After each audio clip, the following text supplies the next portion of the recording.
The hall was thick with the stench of spilled blood, sour wine, and cold terror when the blade found Robb Stark's heart. He felt the iron bite of treachery just as his mother's scream knifed through the chaos.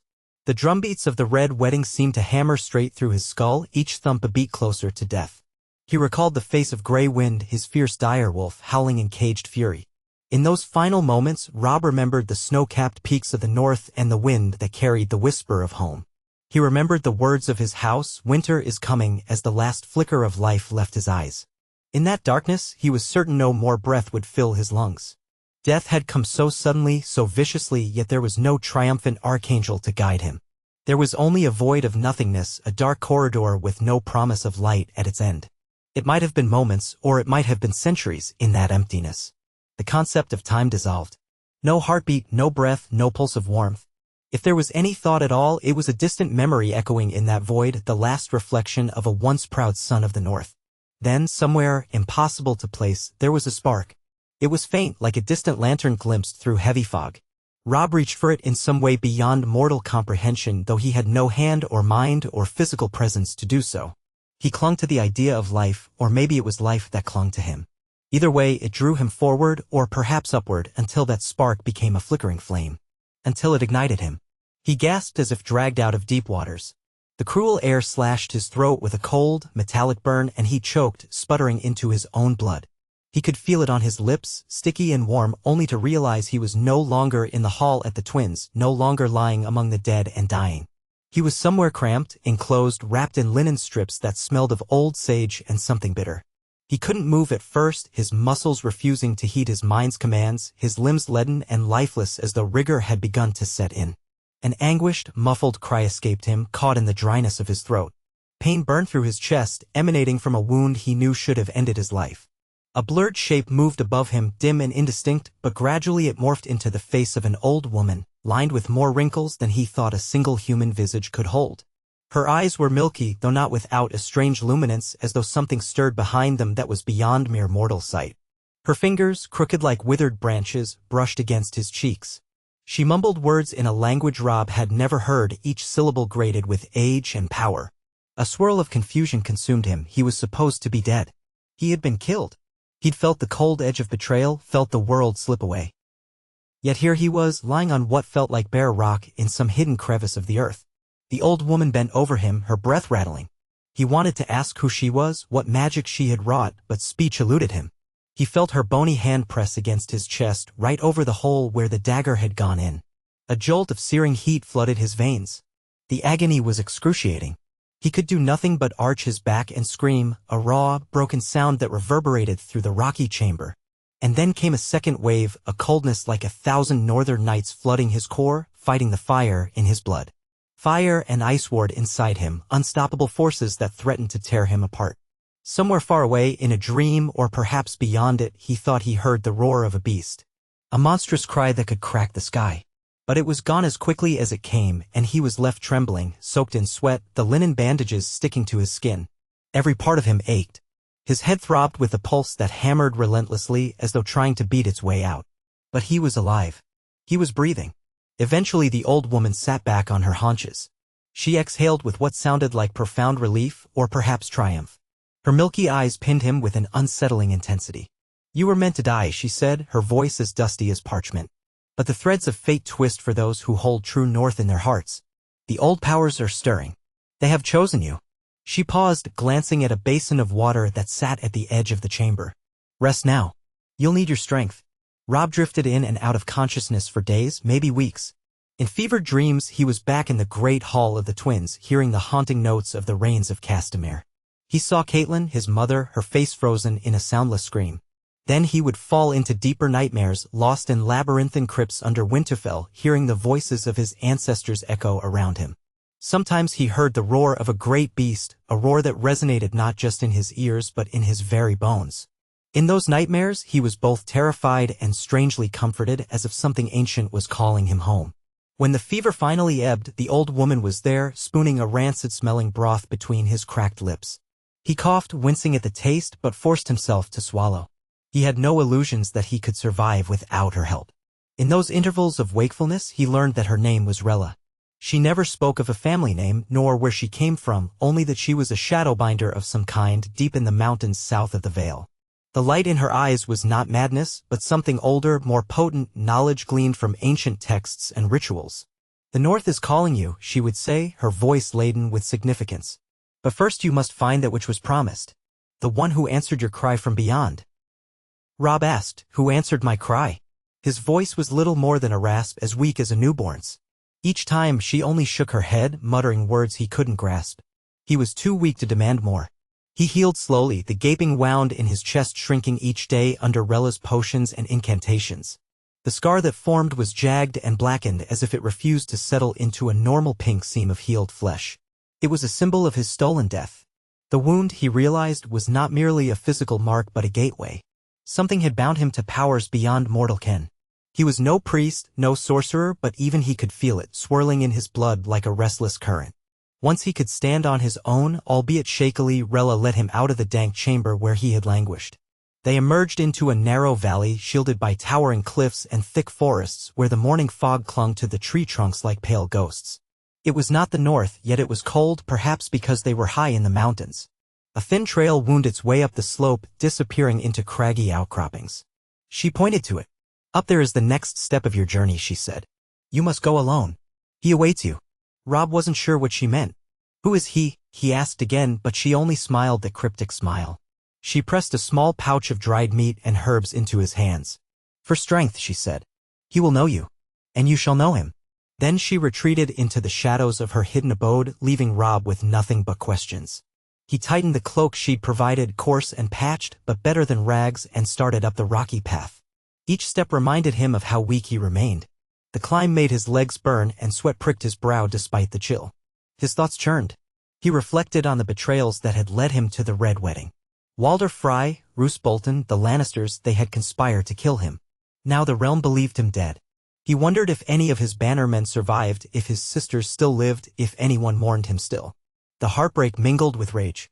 But beneath the swirl of emotions, another force stirred, something indefinable, a pulse of power that called him onward. He climbed for what felt like hours until the sun rose high and then began to sink. The path twisted around the rugged crags, sometimes forcing him to clamber over loose rocks. Eventually he emerged onto a high plateau. It was barren save for a few stunted trees, their branches gnarled by unrelenting winds. The light was dusky gold as the sun began its descent, and the air was thinner here, cold enough to stab at his lungs. He saw nothing of note, no man, no beast, yet he felt eyes upon him, a presence so large it defied immediate comprehension. He turned slowly, scanning the plateau. Then he saw it, a vast shape perched upon an outcrop of stone at the far edge, silhouetted by the sinking sun. Wings folded like towering obsidian sails, a serpentine neck coiled with latent power, scales reflecting the fading light in a dance of shadow and dark brilliance. It was a dragon, impossibly huge, black as midnight. Robb's breath caught in his chest. Dragons were near-mythical creatures of Targaryen lore. Daenerys Targaryen had apparently hatched 3, or so the rumor said, but the beast before him dwarfed any rumor he had ever heard. This was no newborn whelp. This was an ancient terror, a living relic of a time when dragons ruled the skies. The dragon's eyes glowed with a deep amber fire. Robb trembled, unsure whether to run or kneel. His mind told him to flee, but something else, the same force that had been tugging him here, held him fast. The creature unfurled its wings in a slow, deliberate motion, testing the air. It let out a thunderous rumble that reverberated in Robb's chest. He felt it resonate through the scar, like a key turning in a lock. In that moment he knew this was the being who had called him back from death. Or perhaps Robb's call in death had summoned the dragon. Cautiously Robb stepped closer, his heart pounding so loudly he was sure the dragon could hear it. Every sense screamed that this was madness, that he was a mortal man confronting an apex predator of legend. Yet each footfall felt inevitable, guided by a destiny he'd never believed in until now.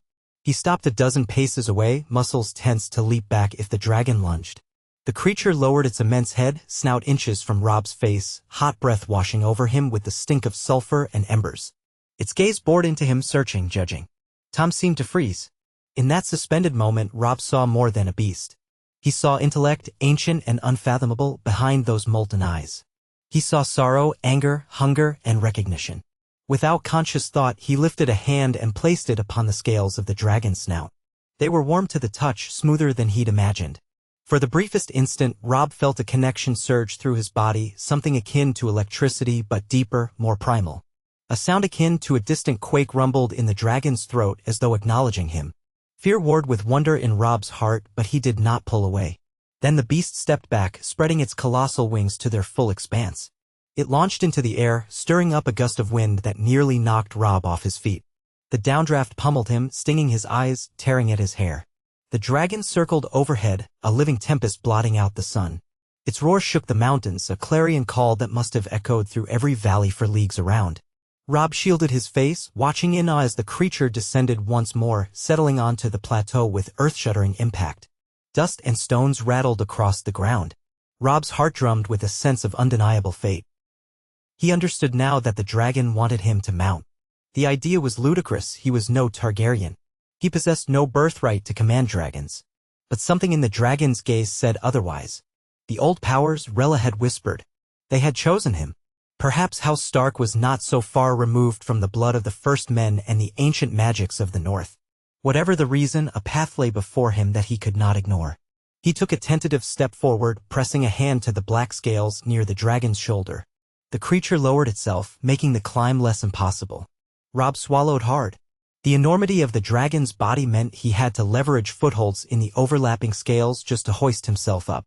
With trembling caution, he managed to settle behind the dragon's massive neck, where the ridges of bone offered a precarious seat. He gripped a raised spur of scale, his heart hammering in his throat. He had done it. He was astride a living legend. For a moment, the dragon remained still.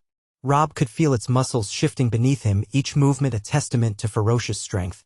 Then the wings snapped open in an explosion of motion. With a powerful thrust, they launched into the sky. Robb's stomach dropped as if he'd leaped from a cliff. The wind tore at his face, making his eyes water. The ground became a rush of blurred rock and fading green. Robb clutched at the dragon's neck, terror and exhilaration warring within him. They climbed higher, cresting the cliff walls, until the valley lay spread out below them. Despite the numbing cold of the high altitude, Robb felt an extraordinary warmth course through his veins, as though the dragon's heat sustained him. The sensation of flight was indescribable, a mix of utter freedom and acute peril. The wind's roar was deafening, but he was becoming attuned to the dragon's rhythms, the rise and fall of each wing beat. This was power, unimaginable power. He who had once been king in the north, who had lost everything, now soared above the realm on the back of a black monstrosity that dwarfed all other living creatures he'd ever known. The dragon guided itself, gliding along currents that Robb barely sensed. He realized he could hear faint echoes in his mind, emotions or impulses that weren't entirely his own. Not words exactly, but impressions. Hunger, vigilance, curiosity. He tried to project his own thoughts, steady, I'm with you, I mean no harm. Perhaps it was foolish, but he felt a subtle reassurance trickle back to him as if the dragon understood. They flew for what might have been hours, the sun dipping below the horizon, painting the sky in molten oranges and purples. Finally, the dragon alighted on a broad ledge near a cavern mouth, perched high on a mountainside. Robb dismounted, legs trembling, heart still pounding with adrenaline. The dragon let out a deep, rumbling sigh that blew hot air over Robb's shoulder. He patted the creature's flank, unsure if that was the right gesture, but it felt natural. The cavern beyond was massive, an ancient lair with scorch marks along the stone. Broken bones littered the edges, the remains of large animals or perhaps something else.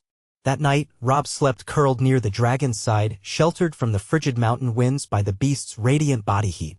It was the first real sleep he'd had since awakening from death, unbroken by fevered nightmares or the stirring of old wounds. In his dreams, he saw only swirling shadows and heard the steady thrum of a huge heartbeat. Morning arrived, pale and cool, and with it a renewed sense of purpose. Robb woke to find the dragon gazing at him. He recalled Rella's words, "The North is calling you." He needed to return. Vengeance burned within him, yes, but it was more than that. Winterfell was his home, a symbol of everything his family stood for. If the gods had brought him back, if the old powers had chosen him, then there must be a reason beyond mere revenge. The kingdom was in shambles. War ravaged the countryside. And now, perhaps only now, he possessed a force that could turn the tide. A dark excitement flickered through him. The entire realm thought him dead. They would soon learn how wrong they were. He climbed onto the dragon once more, his movements more confident this time, and urged it skyward. A primal energy coursed through him at the creature's response, a sense that they were bonded now by some cosmic twist of fate. Robb had known war. He had commanded armies. But what was an army compared to a dragon? Even a single beast of this magnitude could lay waste to battalions, burn strongholds to ash. The thought both thrilled and frightened him, for he recognized the potential for destruction. He would need to be stronger, wiser, to wield such might justly. They traveled northward for days, crossing rugged terrain, the edges of the Vale, the wide expanse of the Trident, always avoiding settlements to keep hidden. Robb sometimes landed to gather provisions, wild game, berries, fresh water. He would let the dragon feed on goats, deer, or the occasional unfortunate predator that roamed the wilderness. Slowly, his strength returned, and with it came a keen awareness of the scar on his chest. It no longer hurt, but it pulsed now and then, like a reminder of the life he'd left behind and the impossible second chance he'd been given. Their journey eventually brought them within sight of the twins. The memory of the red wedding churned in Robb's gut. He flew higher, urging the dragon not to descend. The castle's towers were distant specks below, the scene of his murder. 1,000 thoughts flitted through his mind of revenge, of raining fire upon Walder Frey and his brood. But a gnawing uncertainty held him back. He was alone. He had no idea if the Stark bannermen would rally to him, and a single raid might cost him more than he was ready to pay. The time for retribution would come. But not yet. Winterfell awaited, and he yearned to see if anything remained of his childhood home. Past the neck, the air grew colder, the land more desolate. The dragon seemed unfazed, its internal fire likely enough to stave off even the harshest northern chill. Eventually, the walls of Winterfell came into view, their shape emerging from the rolling plains of snow and frozen earth. Robb's heart clenched. There had been battles here, fire and ruin. The Bolton forces had taken it. He wasn't sure who held it now. Slowly, he guided the dragon to land in a secluded clearing of trees beyond the castle's vantage. He dismounted, cloak drawn tight, and proceeded on foot, instructing the dragon to remain hidden in the forest's edge. It was a measure of their bond that the creature seemed to understand, curling its massive bulk low amidst the trees. Perhaps any watchers on the battlements would glimpse something black and ominous moving between the trunks, but with dusk gathering it might pass as a shadow. Robb crept closer to the outer walls, an echo of the myriad times he'd walked these grounds as a boy. Everything was both familiar and alien. The winter air was sharper than ever, biting at his cheeks. Torchlight flickered along the parapets. He squinted to discern the sigils. The flayed man of House Bolton still held dominion. A wave of fury crashed through him, but he tamped it down. He was not the naive boy who had marched south, trusting in the honor of others. Stealth was his ally now. He circled the perimeter, seeking any sign of movement beyond the guards patrolling the walls. He found a postern gate that was lightly guarded, but 2 men stood there, huddled against the cold. He recognized their armor, Bolton men. He considered ways to dispatch them quietly. He had only a dagger at his belt, having lost his sword long ago. The notion of taking 2 men in his weakened state might have been foolish. Yet a reckless kind of determination flared in him. The Starks had always defended Winterfell. Even if he had to fight with tooth and nail, he would do so. Another thought struck him, the dragon. He could unleash it, but that would mean revealing his presence in the most dramatic and savage way possible. The walls might burn, yes, but so would parts of the castle he loved. And the innocents within, the small folk, might be doomed. No, he decided he would not become a monster in the pursuit of reclaiming his home. There had to be another way. He decided to wait. He found a concealed spot behind an outcropping of stone near the moat and stayed there, breath hissing in the freezing air, until one of the guards sloped off, likely to relieve himself. Then, moving swiftly, Robb darted behind the remaining guard. He clamped a hand over the man's mouth and drove his dagger into the gap of the man's armor at the neck. A wet gurgle was the guard's only cry as blood spilled onto Robb's gloves. He laid the body down gently, heart pounding. Moments later, the second guard returned, looking bewildered at the open gate. Robb lunged from the shadows, catching him off balance. The man managed a small shout before the dagger sank into his throat as well. Robb cursed under his breath at the noise, but it seemed no one else had heard. He took the dead guard's sword and slipped into Winterfell. The courtyard was mostly deserted. Snow crunched under Robb's boots, and the flickering torches cast dancing shadows across old stone walls. He could see the scorched remains of the library tower, the blackened timbers. Ghosts of memory crowded his mind, running here with Bran, sparring with Jon, chasing Arya when she refused to wear a dress. Despite the ruin, it still felt like home, a place shaped by the spirit of House Stark. He skirted along the edges, avoiding the main doors of the great hall where more guards likely stood. His instincts led him toward the crypts. A part of him longed to see if the ancestral tombs had been desecrated. Another part of him needed the solace of his forebears to seek their silent counsel. He managed to find a hidden stairwell, half-collapsed but still passable. Down he went, each step slick with ice. The temperature plummeted further underground, the darkness absolute except for the faint glow of the torch he had pilfered. He entered the crypts, greeted by the cold stone likenesses of Stark's past. Here lay Ned Stark, his father, though Robb had not seen the body returned. Perhaps they had only placed a memorial, or perhaps the bones were returned in secret. But it was the statue of his father, carved in the image of a stern man with a drawn sword, a dire wolf curled at his feet. Robb knelt before it, emotions tearing at him. He closed his eyes, letting the weight of everything he'd lost sink in. He was dead in the eyes of the world, robbed of his birthright, yet here he was with a second chance. A soft shuffle behind him made him spin, sword raised. His eyes caught a glimmer of movement in the torchlight, someone in the shadows, pressing close to the stone pillars. Then a voice, hushed but trembling, reached him. "Seven hells, no? You're dead. You can't be real." The speaker stepped forward, revealing a gaunt face with hollow cheeks, his hair a greasy tangle. Robb recognized him instantly, Wylus, a stable hand from his childhood days. The man seemed half-mad with fear and amazement. "I saw you, heard about the Red Wedding, you can't be alive." Robb lowered his sword, relief warring with caution. "I am," he said simply, his voice echoing in the crypt. Wylus flinched at the sound. Robb took a step closer. "What's happening here, Wylus? Is there anyone loyal left?" He tried to make his tone gentle, though urgency boiled in his veins. Wylus's eyes darted about as if expecting Bolton men to emerge from the darkness. "It's bad, my lord," he whispered. "Ramsay Bolton rules Winterfell now with a fist of iron. Folk vanish. Bodies turn up in the snow.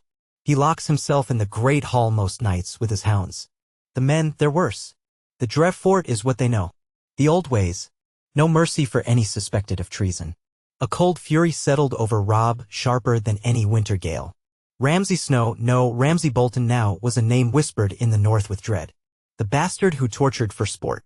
The one rumored to have flayed men alive to earn his father's approval. If he held Winterfell, the fortress was in darkness indeed.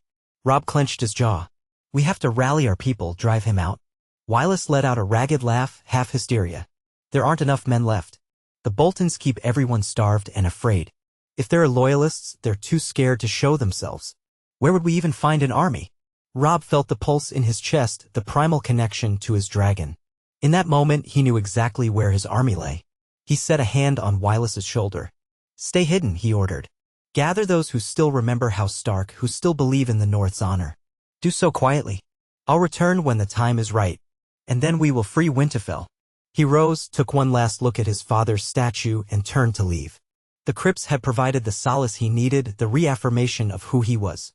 He was Robb Stark, the rightful lord of Winterfell, king in the north, and now something more. Wylus lingered in the dark as Robb made his way back up the stairs. The stable hand had seen him, recognized him, and that was enough to plant the seed of hope. With quiet footsteps, Robb retraced his path to the postern gate, which remained unguarded after his earlier encounter. He slipped out into the cold night, determined to reach the dragon once more. When he returned to the clearing in the forest, an unsettling stillness greeted him. The dragon was gone. Or so he thought, until a huge shape emerged from behind a cluster of trees, glowing eyes reflecting the moonlight. The dragon snorted, seemingly displeased about something. Robb approached, confusion evident on his face.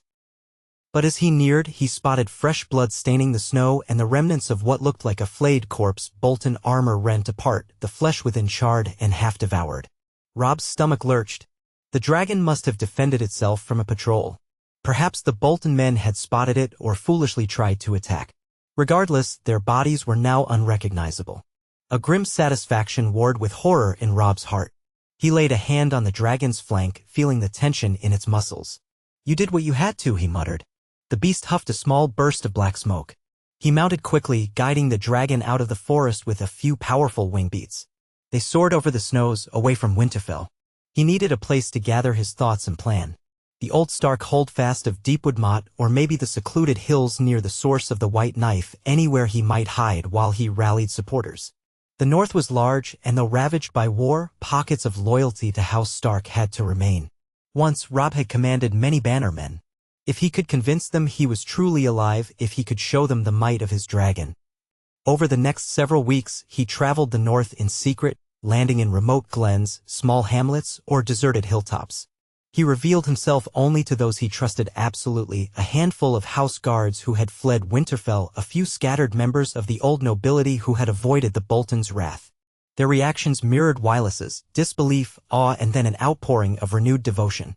Slowly, a plan formed. He would strike the Boltons with a blow so decisive, so terrifying that no one would ever doubt the name Stark again. But for that he needed more men, arms, and crucially, a well-timed assault. His spies brought word of Ramsay's cruelty. The bastard seemed to delight in flaying small folk just for rumor of disloyalty. His presence at Winterfell was tenuous, sustained only by fear and the memory of Robb Stark's defeat at the Twins. But he had grown complacent, never imagining a Stark might still live. One crisp morning, a messenger arrived at Robb's encampment in the forests west of the Dreadfort. The man, pale and trembling, carried tidings. Ramsay planned to host a feast at Winterfell in a fortnight, inviting various lords to secure alliances. The perfect time to strike. Robb gathered his closest allies in a makeshift war council around a sputtering fire. Torches flickered, illuminating grim faces. The men had seen the dragon, knew the scale of the power Robb wielded. But the question remained, how best to use it? A direct aerial assault could set Winterfell ablaze.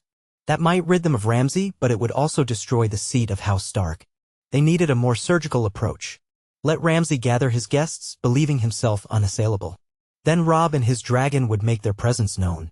On the eve of the feast, Robb stationed his ragtag force. Less than 200 fighting men, but all fiercely loyal, on the outskirts of Winterfell's farmland. He left them under the command of one of his trusted captains, a man named Harold Rivers who had once served as his scout commander. Their task was to slip inside the castle once the chaos began, securing gates and freeing any captives. Robb himself would approach from the sky, timed to cause maximum terror just as the feast was underway. Dusk settled, turning the sky into a swirl of bruised purples and deep blues. Robb stood by the dragon's flank, running his hand along the scales. The creature rumbled softly as if sensing the tension. Robb's heart pounded, part fear, part anticipation. He had died once, betrayed by those who should have shown him guessed right. Now he would return, a specter of vengeance on wings of black fire. He mounted, body taut with resolve, and silently guided the dragon into the air. They soared above the clouds, the frigid wind biting into Robb's cheeks. Far below, Winterfell's lights glimmered. As they drew closer, Robb saw the castle courtyard buzzing with activity, banners flying, servants scurrying, lords gathering. He circled wide, waiting for the right moment. The moon hung fat in the sky, casting its pale glow upon the world. Then he directed the dragon into a slow, silent dive. He could see the great hall's roof, the smoke of cooking fires. Laughter and music drifted into the cold air, mocking the memory of the red wedding in its revelry. Robb inhaled sharply. His chest throbbed with the phantom pain of his old wound. This was it. He guided the dragon lower until he was just above the castle's highest towers. Then, with a wordless command, he bade the dragon roar. The sound that erupted was cataclysmic, a thunderous bellow that reverberated through the stones of Winterfell, shaking snow off the rooftops. The music stopped abruptly. Screams rang out. Servants and guards poured into the courtyard, craning their necks in horror at the sight of a night-black dragon silhouetted against the moon. Robb circled once, letting the terror sink in.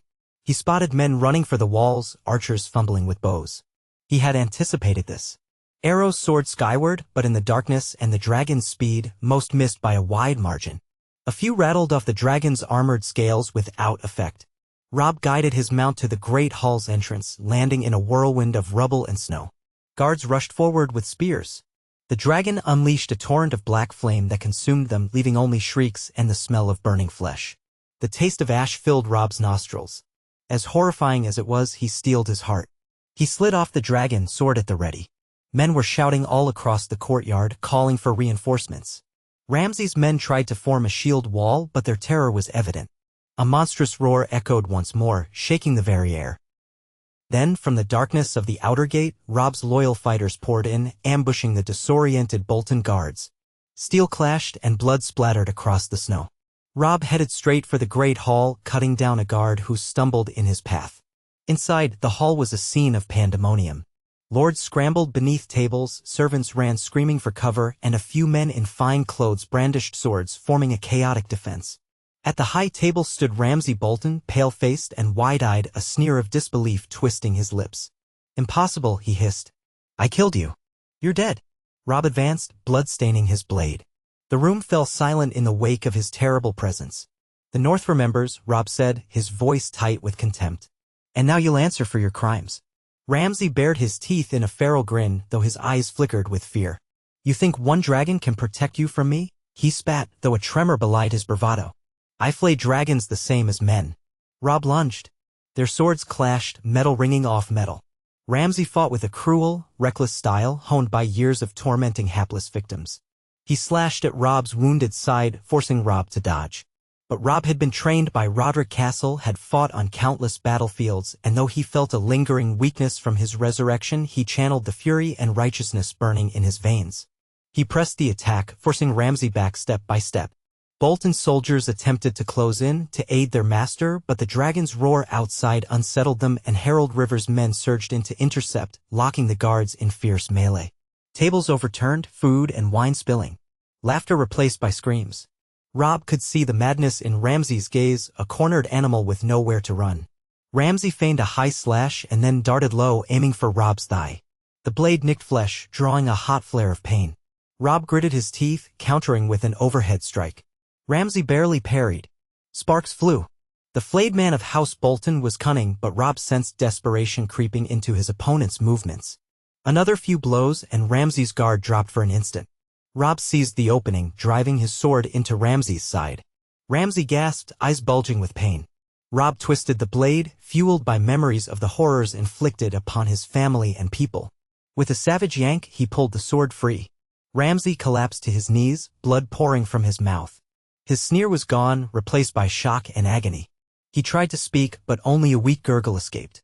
Robb stared down, chest heaving. Behind him, the hall was in chaos, yet he felt only the rush of his racing heartbeat. Victory, but also an unyielding sorrow for all that had been lost. He raised his sword to deliver the final blow. Ramsay's eyes flickered with terror. Yet even now, there was a glimmer of that sadistic arrogance.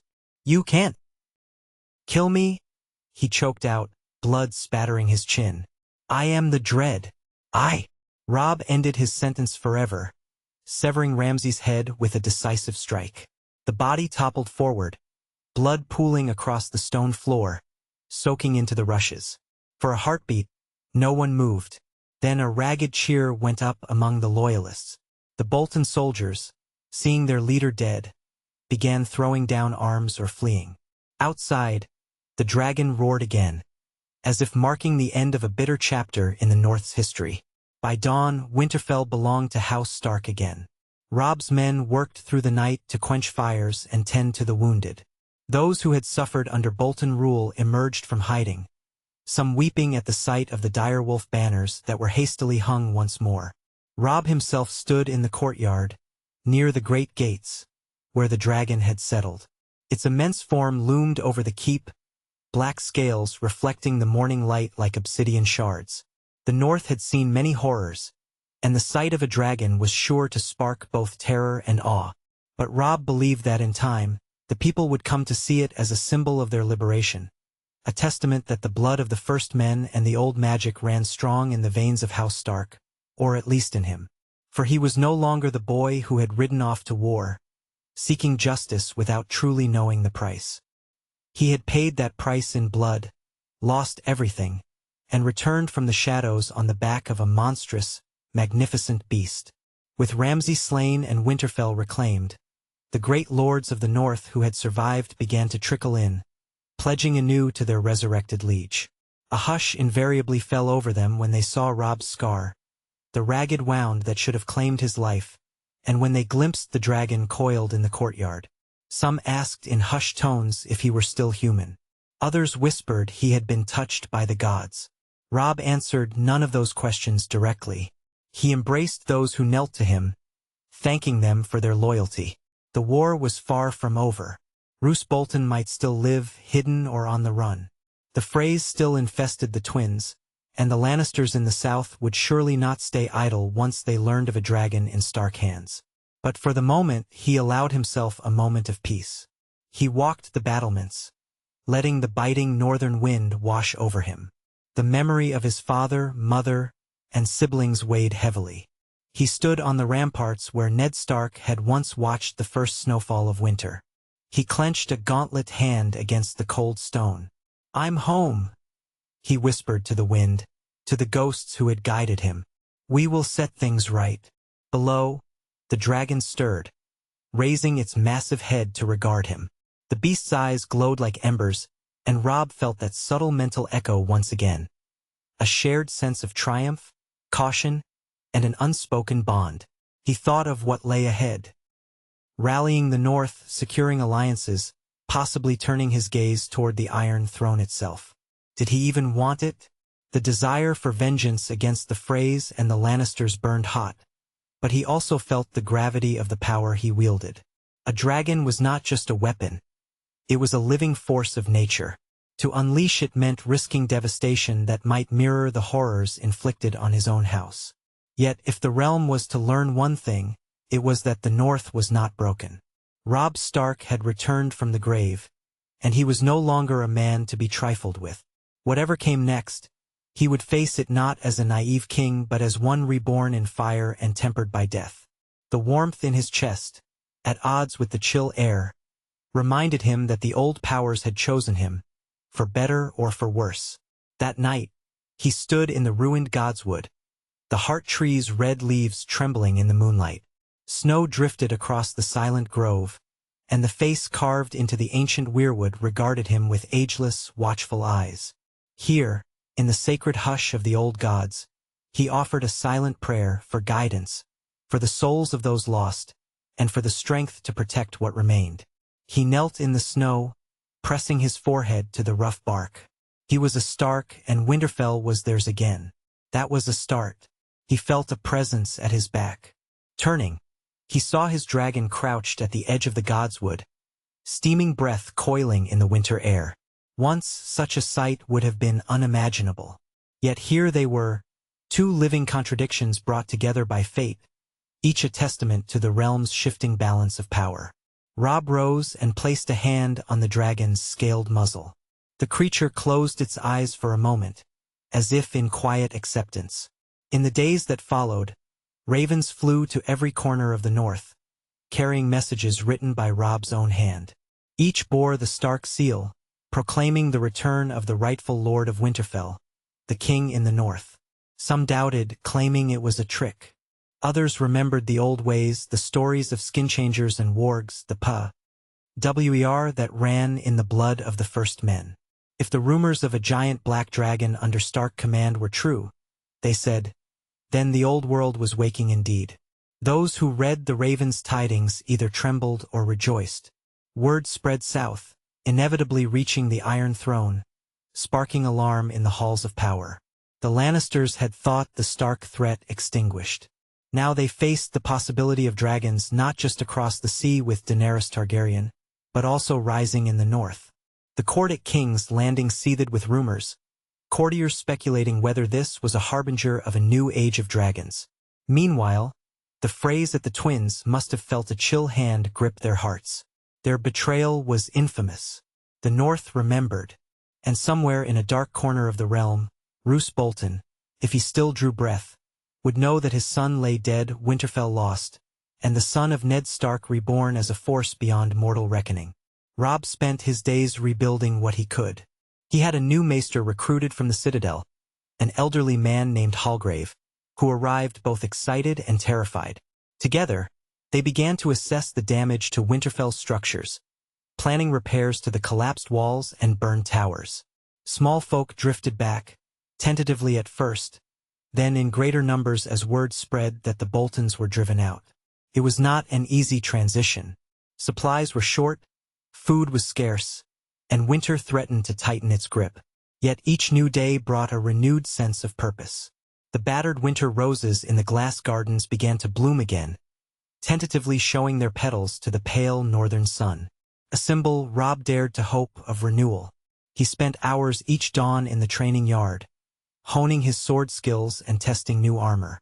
The old suits no longer fit as well. His body had changed, hardened by death and resurrection.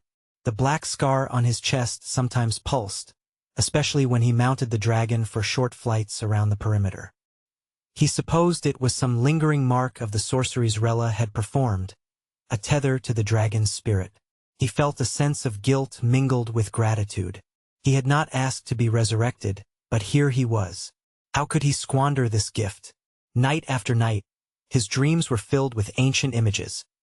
Dragons flying over northern skies, dire wolves racing across frozen plains, a swirl of mystical lights dancing in the aurora above. He sensed the glimmer of something larger, an ancient prophecy, maybe, but he could never quite grasp it upon waking. Still, he knew that his role was pivotal, that forces older than men or dragons had set him on this path. When a fortnight had passed since the retaking of Winterfell, a small council of northern lords gathered in the great hall, though it was still scorched and only partially restored. They had come from Bear Island, Serwyn, Torrhen Square, those who had survived or evaded the Boltons' tyranny. The hall was cold, but the lords' voices carried a certain warmth, the stirrings of hope. They looked to Robb, seated at the head of the table with the dragon looming just beyond in the courtyard. They spoke of the next steps, securing the roads, rebuilding alliances, preparing for the winter that loomed and the wars that would inevitably follow. One lord, grizzled and scarred, rose with a question that lingered in every mind. "My Lord Stark, what of our vengeance against the Freys and the Lannisters? They slew your mother, your men, your bannermen. Will we march?"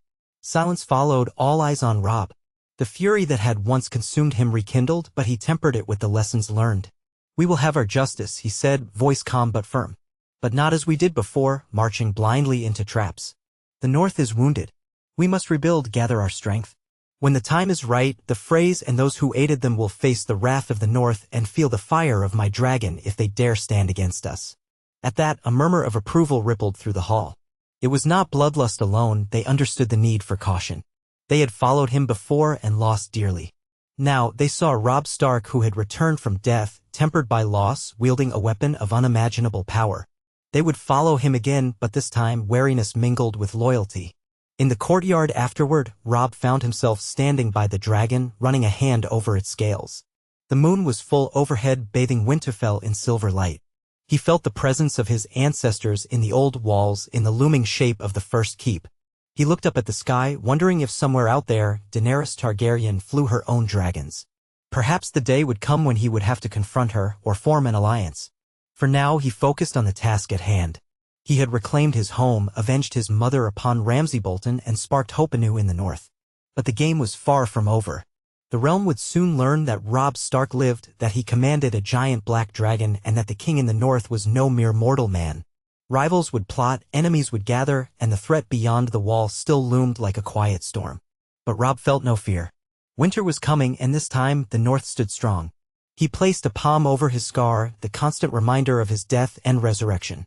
He closed his eyes, feeling the dragon's heat and the cold night wind mingle against his skin.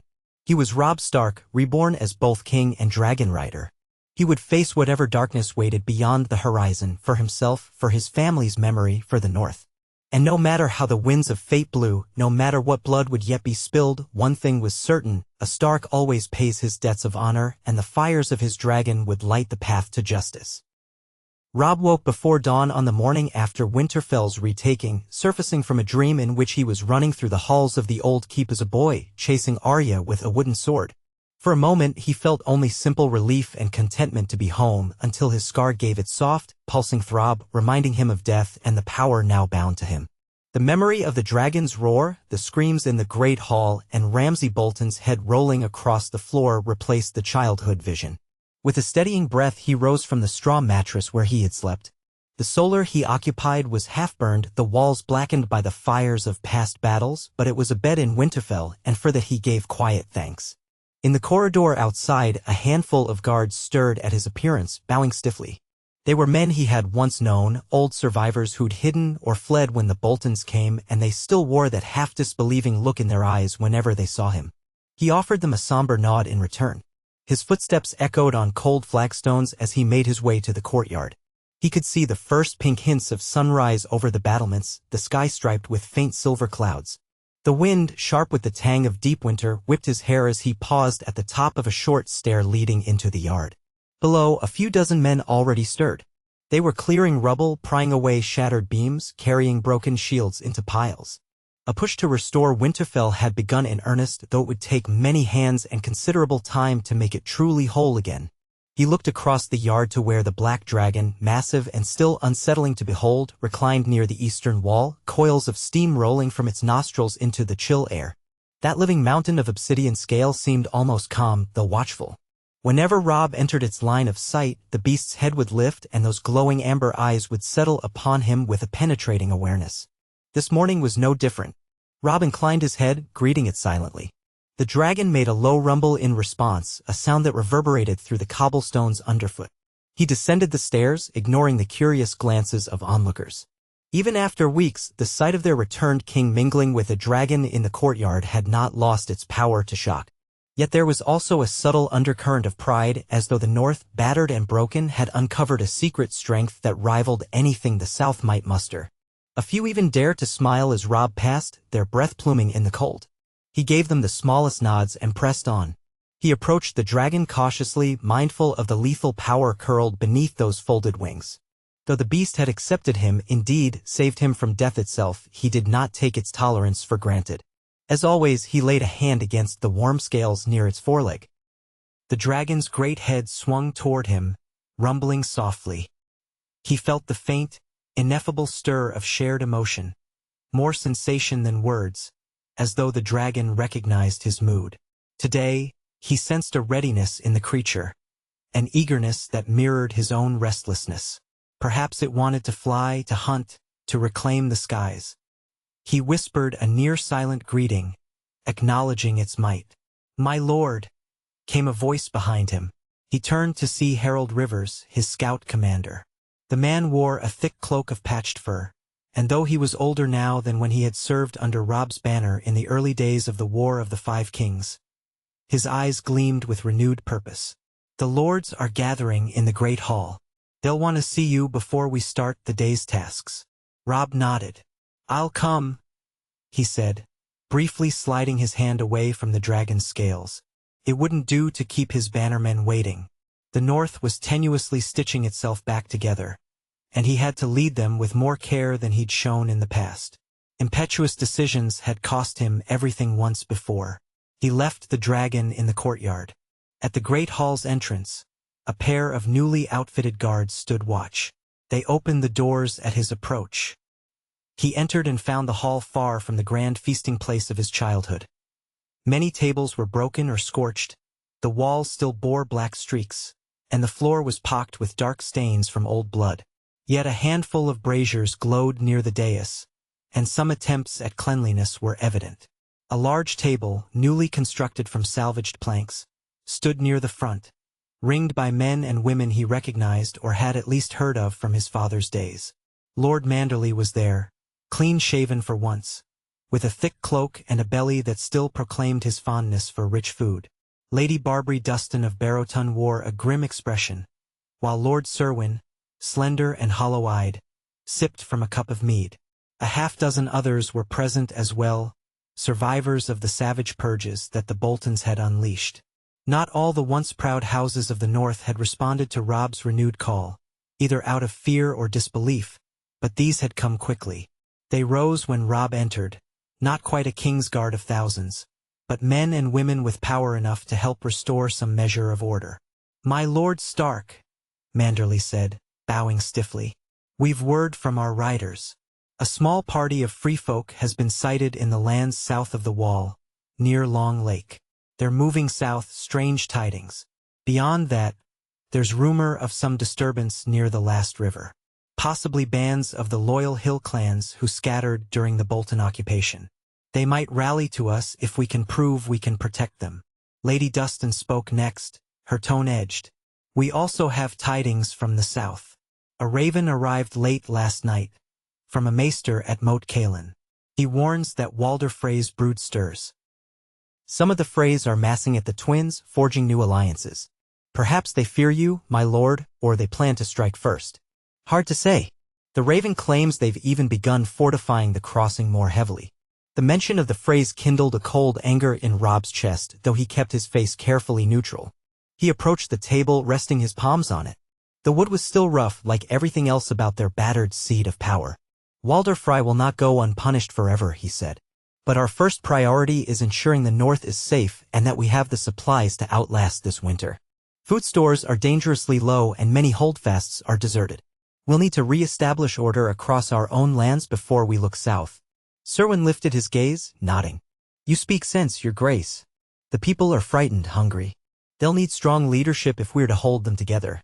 The Boltons stripped many granaries. Some fields were burned to starve us into submission. We're risking famine come midwinter if we can't bolster our supplies. Manderley stroked his chin, brows furrowed.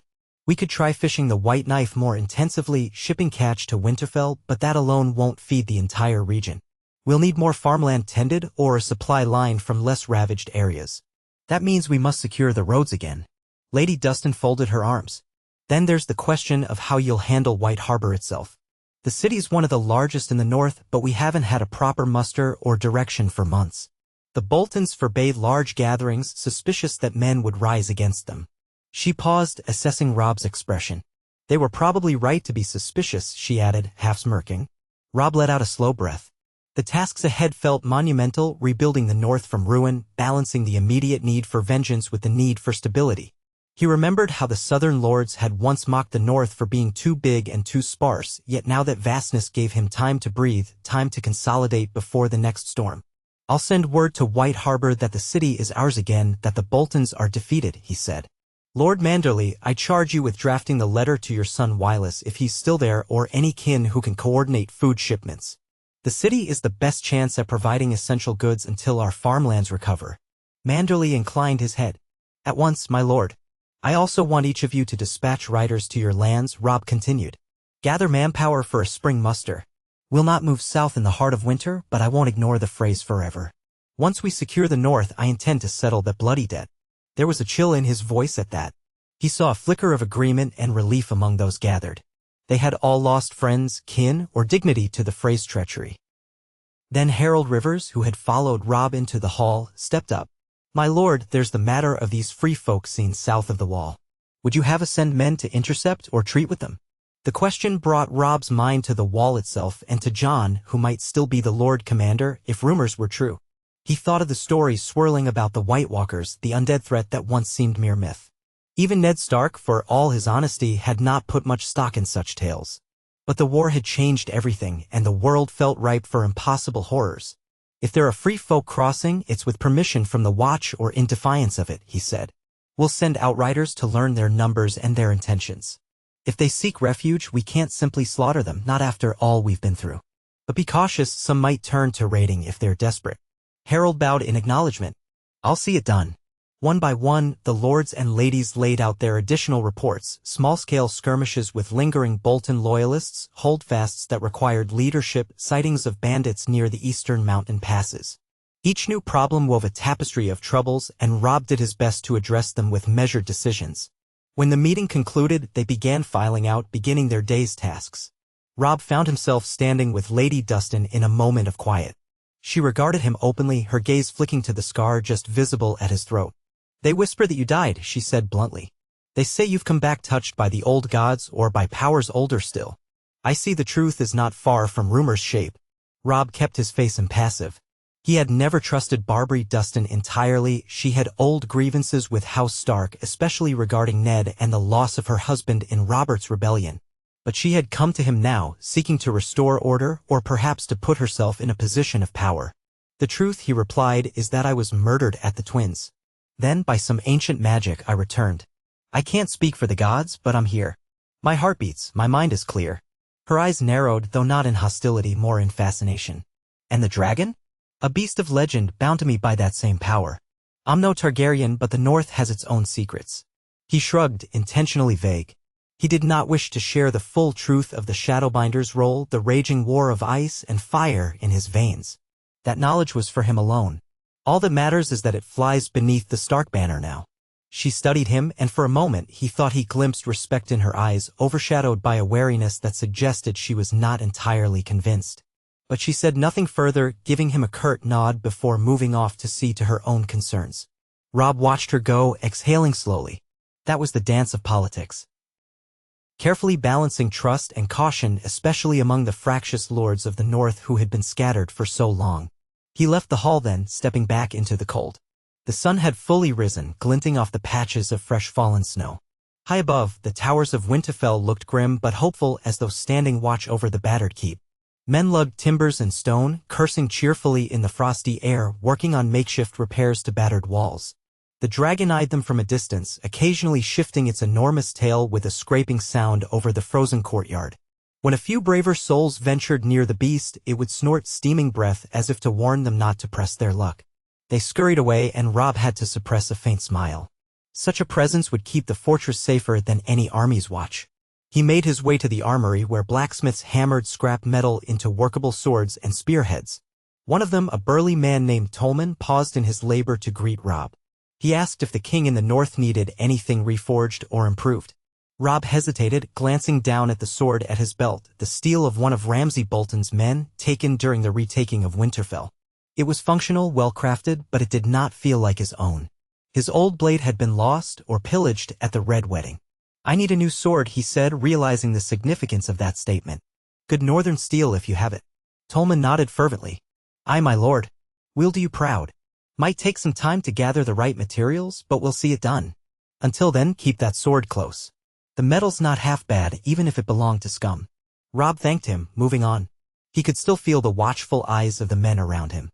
Many felt joy at his return, some felt fear, and others a mixture of both, uncertain if he was truly the young man they had once known.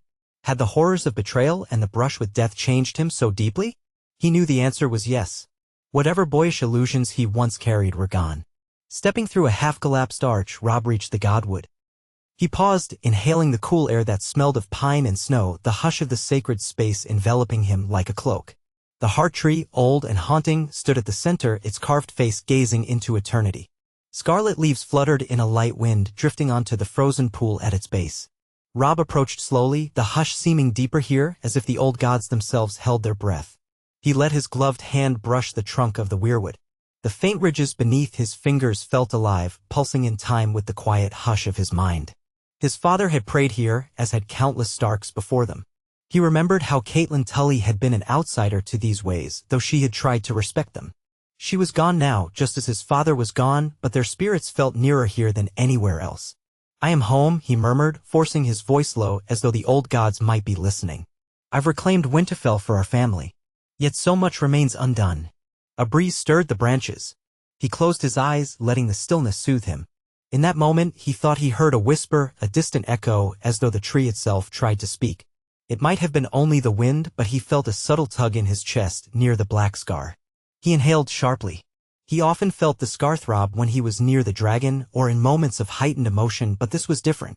It was gentler, as if beckoning him deeper into a mystery he only half understood. The reverie shattered when he heard snow crunch behind him. He turned to see a slight figure approach. At first, he thought it was another guard or a messenger, but then she removed the hood of her cloak, revealing a narrow face with pale eyes that seemed wise beyond her years.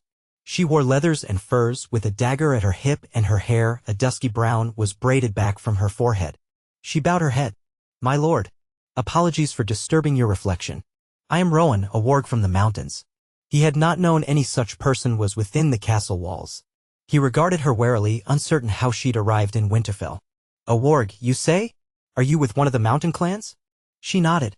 "I traveled here with a small band from the foothills. We heard rumors that the Starks had reclaimed Winterfell and that she trailed off, eyes drifting to his chest. That you returned from death riding a dragon. My gift led me here. I've come to offer my services if you'll have them."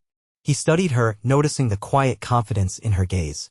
Wargs were not uncommon in northern legends, men or women who could slip into the skins of animals, see through their eyes. His brother Bran had once shown signs of such a gift. The memory pained him, for he knew not if Bran was alive or dead, lost beyond the wall. The realm had scattered his siblings to the winds. If this Rowan truly had warging abilities, she might be valuable. "And what services can a warg offer me?" he asked. She stepped closer, voice steady. "I can watch the land through the eyes of ravens, wolves, or dogs, gleaning what normal scouts cannot. If you ride your dragon to war, you'll want eyes that can fly ahead or slip behind enemy lines unseen. I can do that and more." There was no trace of arrogance in her tone, only a humble certainty. Robb considered. "Very well. Remain here at Winterfell. I'll have you speak with Harold Rivers. He's in charge of intelligence, and we need all the help we can get. Show him what you can do." She bowed again, relief visible on her face. "Thank you, my lord." The old gods guide me and I trust they've led me to the right place. With that, she turned and made her way out of the godwood, boots crunching on the snow. Robb watched her go, quietly pondering the strange ways in which the North's old powers seemed to be circling around him. He lingered a moment longer, letting the hush of the place seep back in. Days bled into weeks, and the fortress bustled with repairs and new arrivals.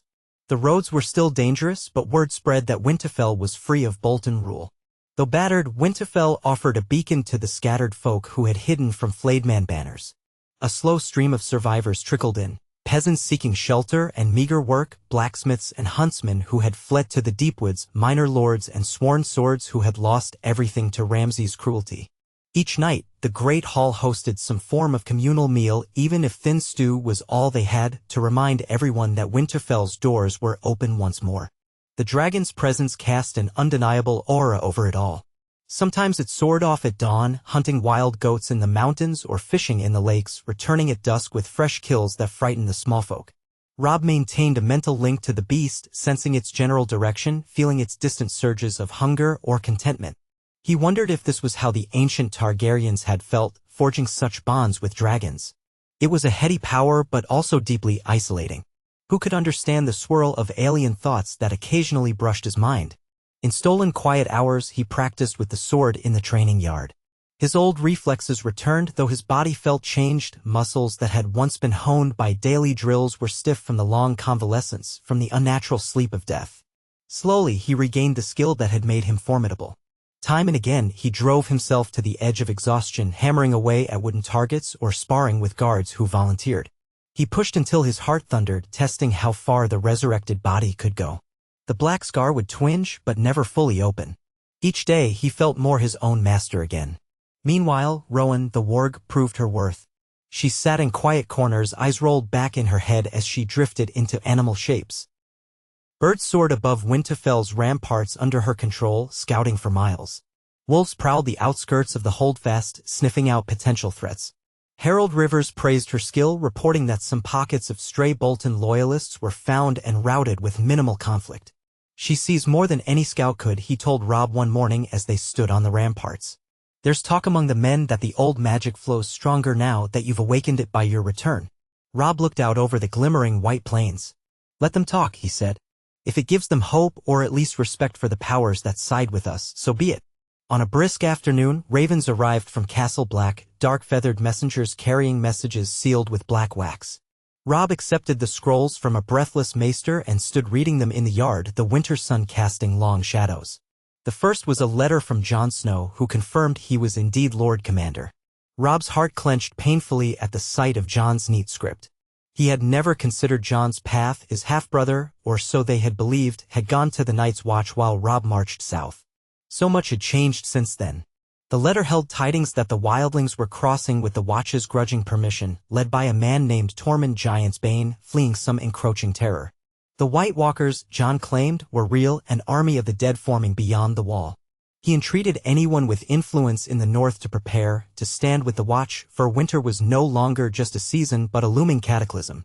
The second letter bore more urgent desperation, penned by Maester Aemon before his passing, describing the severity of the threat.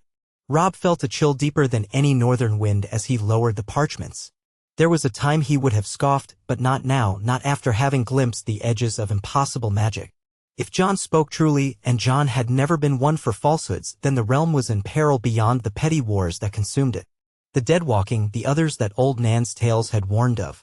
He realized with a sinking heart that all his plans for vengeance or a triumphant southern campaign might crumble if the north faced an undead horde. Could even a dragon's flame hold back such a threat? He gathered his advisors that evening. The great hall's fires burned hot, casting wavering light on the battered stone walls.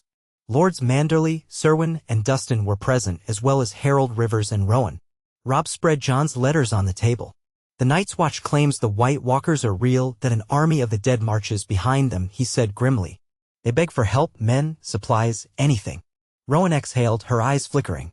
Beyond the wall, the animals sensed something unnatural. I have not warged so far north myself, but I've heard tales from other skin changers, stories that make the blood run cold. Manderly frowned.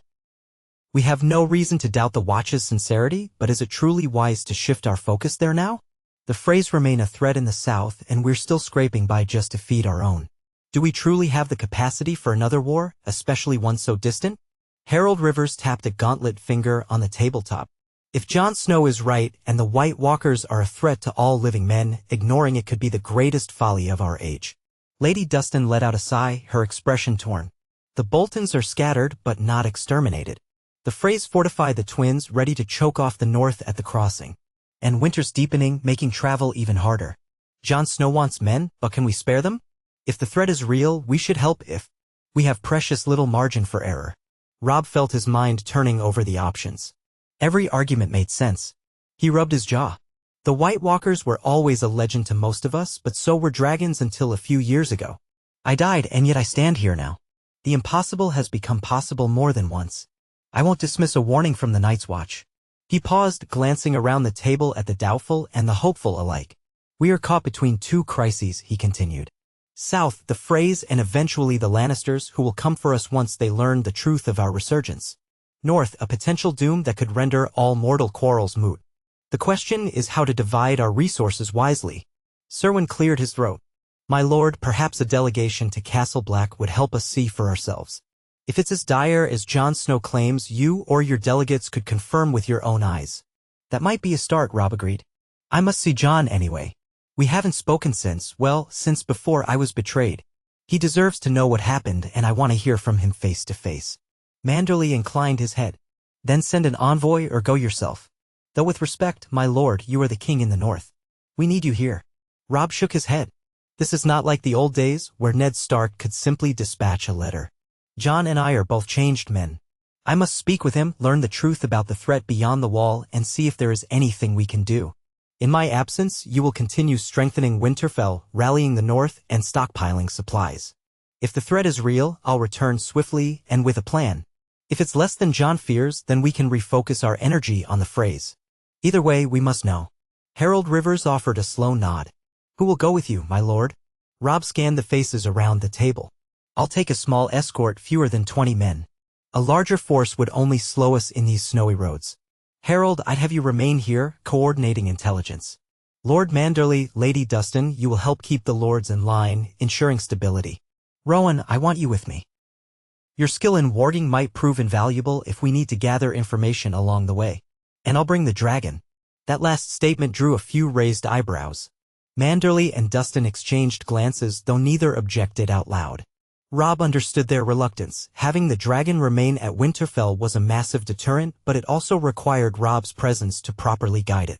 In truth, he felt uneasy leaving the beast behind, as though severing that link might weaken it or him. Besides, if the tales of the others were real, a dragon's fire might be the only sure weapon against the cold dead. It was decided by the end of the evening. Robb would depart at first light in 2 days' time. The hall dispersed, men and women heading off to see to myriad tasks. Robb lingered, letting the tension ease from his shoulders. He felt the weight of responsibility keenly, aware that he was making decisions that might shift the fate of the entire region. Once as the young wolf, he had led men to war with a confidence born of youthful certainty. Now he questioned every choice, though that doubt gave him a carefulness he had once lacked. He retired to his small solar, gazing into the crackling flames of a fireplace.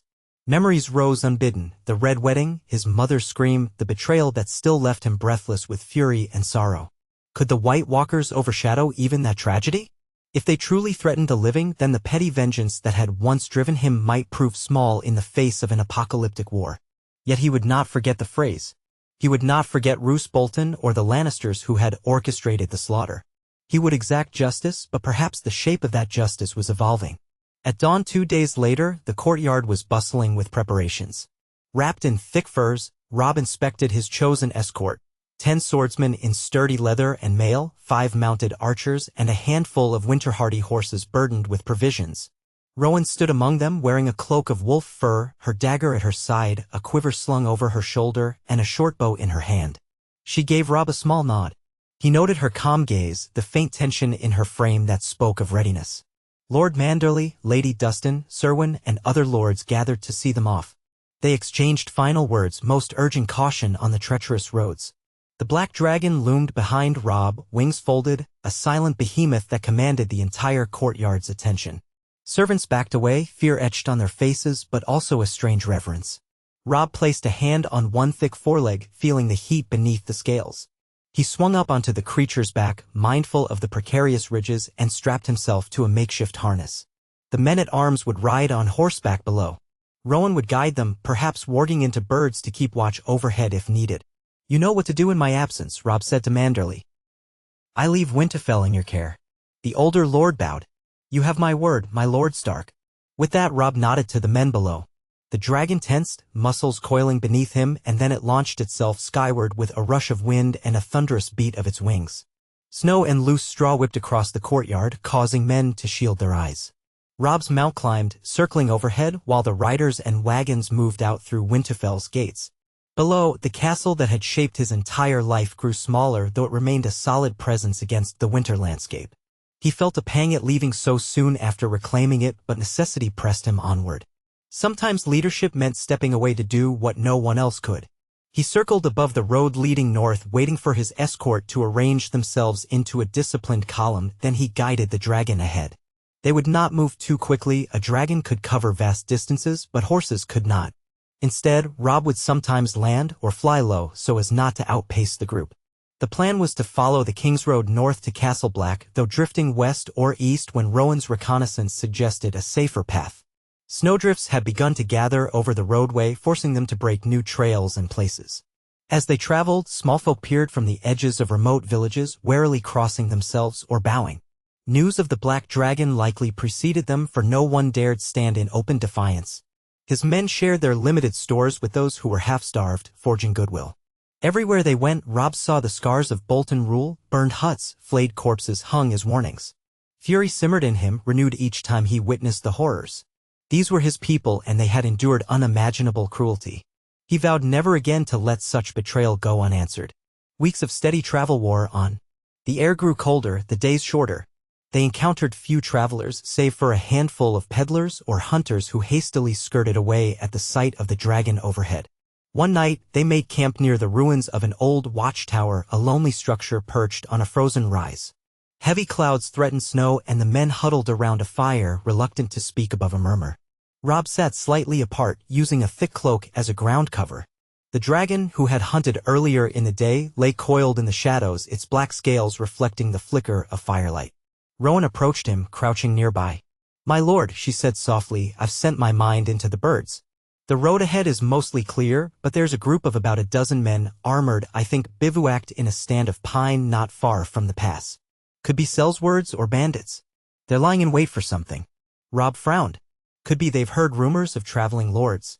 Or maybe they know we're coming." She shrugged, brushing hair from her face. "I only had the Raven's sight for a short while, but they look capable of violence.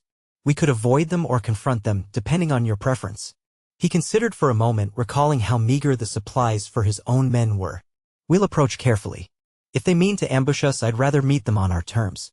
No reason to see the road to brigands or worse." She nodded. "I'll keep watch in the morning."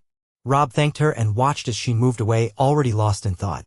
In the old days, he might have galloped forward with a column of cavalry, but that approach had earned him heartbreak at the twins. Now he'd be more prudent.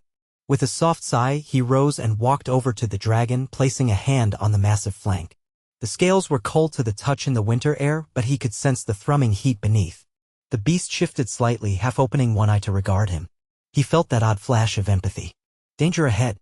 We meet it. We burn or spare." The impressions came with a clarity that was almost more than emotion, though not quite language. "We shall see what they are," Robb murmured to the dragon. He felt a small comfort in the presence of this creature, an unstoppable force that, somehow, was his to guide. But such power demanded careful judgment. If they burned every threat to ash, the north would become a wasteland, no better than the scorched southern battlefields. When dawn broke, a thin layer of fresh snow dusted the camp. The men rose stiffly, warming their hands by the rekindled fires. Horses snorted clouds of steam. Robb ordered a quick march, with Rowan scouting ahead in raven form whenever she could. The roads were slick, forcing a careful pace. Trees loomed tall, branches laden with snow that sometimes drifted down in clumps when the wind stirred. About midday, Rowan returned to her body with a small gasp, blinking as she readjusted to human senses. "They're just up ahead, behind those pines at the bend," she reported, gesturing with a gloved hand. "I saw Sigil's house. Riswell, I think, or at least men once sworn to them. But the banners look tattered, as if they've been on the run." Robb's brow furrowed. The Riswells had once been close to the Boltons or at least subservient to them. Could these men be Bolton loyalists? He signaled his column to halt, dismounted, and conferred with his sergeants. It was decided that a small group would approach under a white flag to see if these men would parley while the rest of his escort made ready to defend or attack. The dragon soared overhead out of arrow range but visible enough to daunt any misguided aggression. Robb rode forward with 3 men, a spear bearing a strip of white cloth held high. He felt tension coil in his chest. The forest around them was eerily quiet, muffled by snow. Then he saw movement, shadows slipping among the trees. One man stepped out, a lean figure wrapped in furs, half his face hidden by a scarf. He eyed Robb with open hostility. "What do you want here?" the man demanded. Robb reined in his horse. "I am Robb Stark, Lord of Winterfell and King in the North," he said, letting the crisp air carry his voice. He watched as the man's eyes flickered with something like fear or disbelief. "Who leads you and why do you bar the way?" A rumble of uncertainty ran through the pines. Then another figure emerged, older, with a gray streak in his beard. He wore battered plate, an emblem of a horse's head on his breastplate, though scratched nearly beyond recognition. Riswell's sigil indeed. He pulled down his scarf. "Robb Stark is dead," the man said flatly, though he seemed less certain than his words implied. "I stand before you," Robb replied. "The Bolton usurpers are cast out of Winterfell. If you once served House Bolton by way of Riswell, you have a choice to make. Lay down your arms or remain outlaws. Either way, I will pass." The man's gaze flicked skyward, where the dark shape of the dragon wheeled. Robb watched him wrestle with his next words. "We have no loyalty to the Boltons anymore. They abandoned us after the battle for Winterfell. We've been left to starve on these roads. Some among us have turned to banditry to survive. But if you're truly who you say you are, maybe we'd kneel. If it means a chance at forgiveness and food." Robb studied him in the wan light. These men had clearly suffered, but the memory of Bolton atrocities was fresh. House Riswell had aided the Boltons once and might again if they saw advantage in it. Yet every soldier he could reclaim might be needed for the battles to come, especially if the White Walkers were real. Slowly he inclined his head. "Lay down your arms and swear fealty to House Stark, and your past crimes will be forgiven. But I warn you, betray me and the punishment will be swift." A hush fell among the trees. Then the older man sank to one knee, pressing a fist to his breast. One by one, the others followed, though some did so grudgingly. Swords and axes dropped into the snow, spears stuck upright in drifts. The older man looked up. "I am Darren Riswell, once castellan of the Riswell lands. You have my oath, my lord." Robb motioned to his men. "Gather their weapons. We'll travel together as far as Castle Black. Then, if you prove trustworthy, I'll see you properly outfitted and fed." He paused, letting the significance sink in. The North must stand united again. Relief warred with resentment on the men's faces, but none dared defy the black dragon overhead or the king in the North's stern gaze. Robb felt uneasy forging alliances with those who had once flown Bolton banners, but desperation forced many hands these days. Better to have them under watch and potentially loyal than prowling as brigands in the winter wilderness. They continued north, now with a group of subdued Riswell men in tow. The roads worsened as the days grew colder. Fresh snowstorms slowed their pace. Each dawn, they woke stiff and frostbitten, fumbling to light fires with numb fingers. The dragon fared better, roosting on rocky outcrops or perching in stands of old trees. Often it would vanish into the clouds to hunt, returning with chunks of steaming meat that it devoured in short order. The men would watch in silent awe, grateful that they served the side with the beast rather than the side facing it. One bleak afternoon, they found themselves nearing the wall's shadow. The horizon to the north loomed with the massive ice barrier, a sight both majestic and foreboding. Even from miles away, the wall dominated the skyline, a shimmering monolith of white and pale blue that glinted in the feeble winter sunlight. Robb felt a strange mix of dread and nostalgia. He had never spent much time at the wall, but he had grown up hearing tales of its grandeur, of the Watch's honorable service. Now he approached as a resurrected king with a dragon at his call. They camped that night at a deserted outpost, mere leagues from Castle Black. The swirling wind carried the faint echo of distant howls. Robb assigned double watches. Rowan soared overhead in the skin of a raven, scanning for threats. When she returned, she informed him that Castle Black was bristling with activity, figures on the ramparts, lights burning even in the cold darkness, a sense of vigilance that hinted at readiness for war. Jon Snow awaited him there, no doubt, uncertain of what to expect from a brother once presumed dead. At first light, they broke camp. The final leg of the journey was a weary trudge over snow-laden paths. The dragon flew overhead, occasionally letting out a roar that bounced off the wall's immense surface. When at last they approached the castle's palisades, a horn blast sounded from the parapets. The gate was opened by black-clad men, crossbows and bows bristling in their hands. Robb rode forward, face stern. The men of the Night's Watch peered uncertainly at him from behind the raised gate. He could see the awe in their eyes as they spotted the dragon, banking in a wide arc above the courtyard. Then, from the gloom of the yard, a single figure emerged, striding purposefully. Jon Snow. Robb dismounted, his breath frosting in the air, and walked toward Jon. For a moment, the two men simply stared at each other. Jon wore the thick black cloak of the Lord Commander, a long sword at his hip. His dark curls shot through with the frost of winter. His gray eyes mirrored too many memories, of a childhood in Winterfell's yard, of practiced swordplay and stolen smiles. But the boyishness was gone from Jon's face. He looked older, haunted. Perhaps Robb did too. Jon broke the silence, voice rough. "Is it really you?" Robb inclined his head. "It's me, Jon. Death didn't seem to want me." He tried to force a small smile, but the moment felt too heavy. "You look well. Or as well as a Lord Commander can look in times like these." Jon stepped closer, ignoring the stares of the Night's Watch men who lined the courtyard. "I heard rumors, outlandish tales of a Stark reborn, a giant black dragon in the north. I wanted to believe you were alive, but I feared it was a trap, a Bolton trick. Then your raven arrived." Robb gazed at the grim fortifications around them, the black banners snapping in the icy wind. "I'm here now, and I come at your request to learn the truth of these White Walkers. Tell me everything." Jon regarded him, eyes misting with emotion for a heartbeat, then gave a single nod. "Come inside. The wall is no place for secrets. You'll see for yourself soon enough."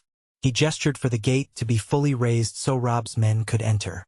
The watchers on the walls looked uneasy as the dragon dipped lower, but Jon signaled for them to hold their fire.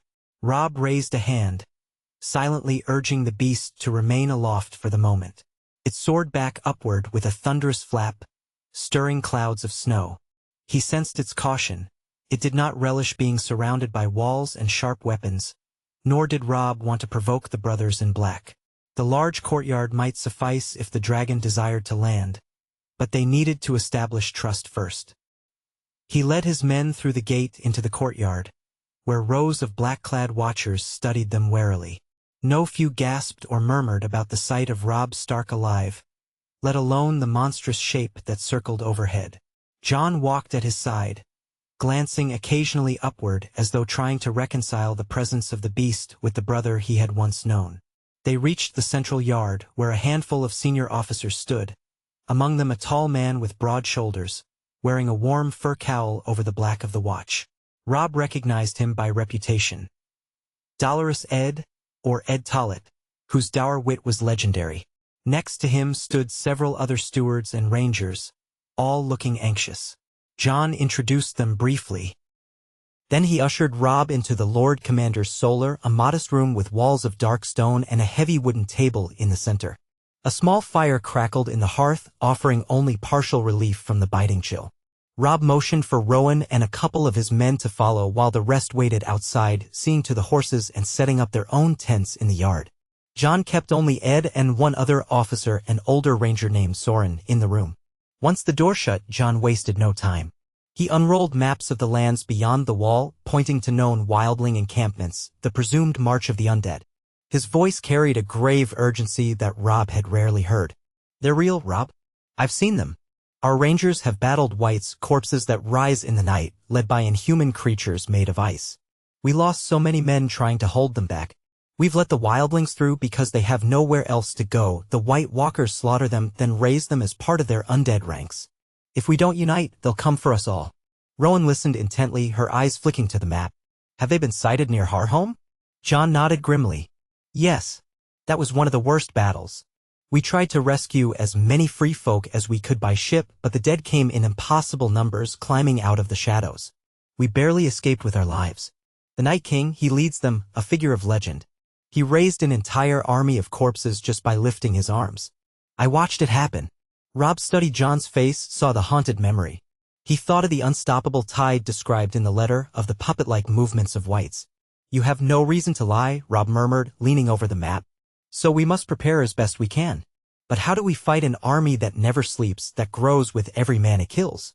Fire, dragonglass, Valyrian steel, Jon answered. Those can kill the whites and the walkers. But we have too little of each. The watch is a fraction of its old strength. We rely on the free folk to help us patrol. It's not enough. We need the North's armies and we need them soon. Otherwise the wall may fall.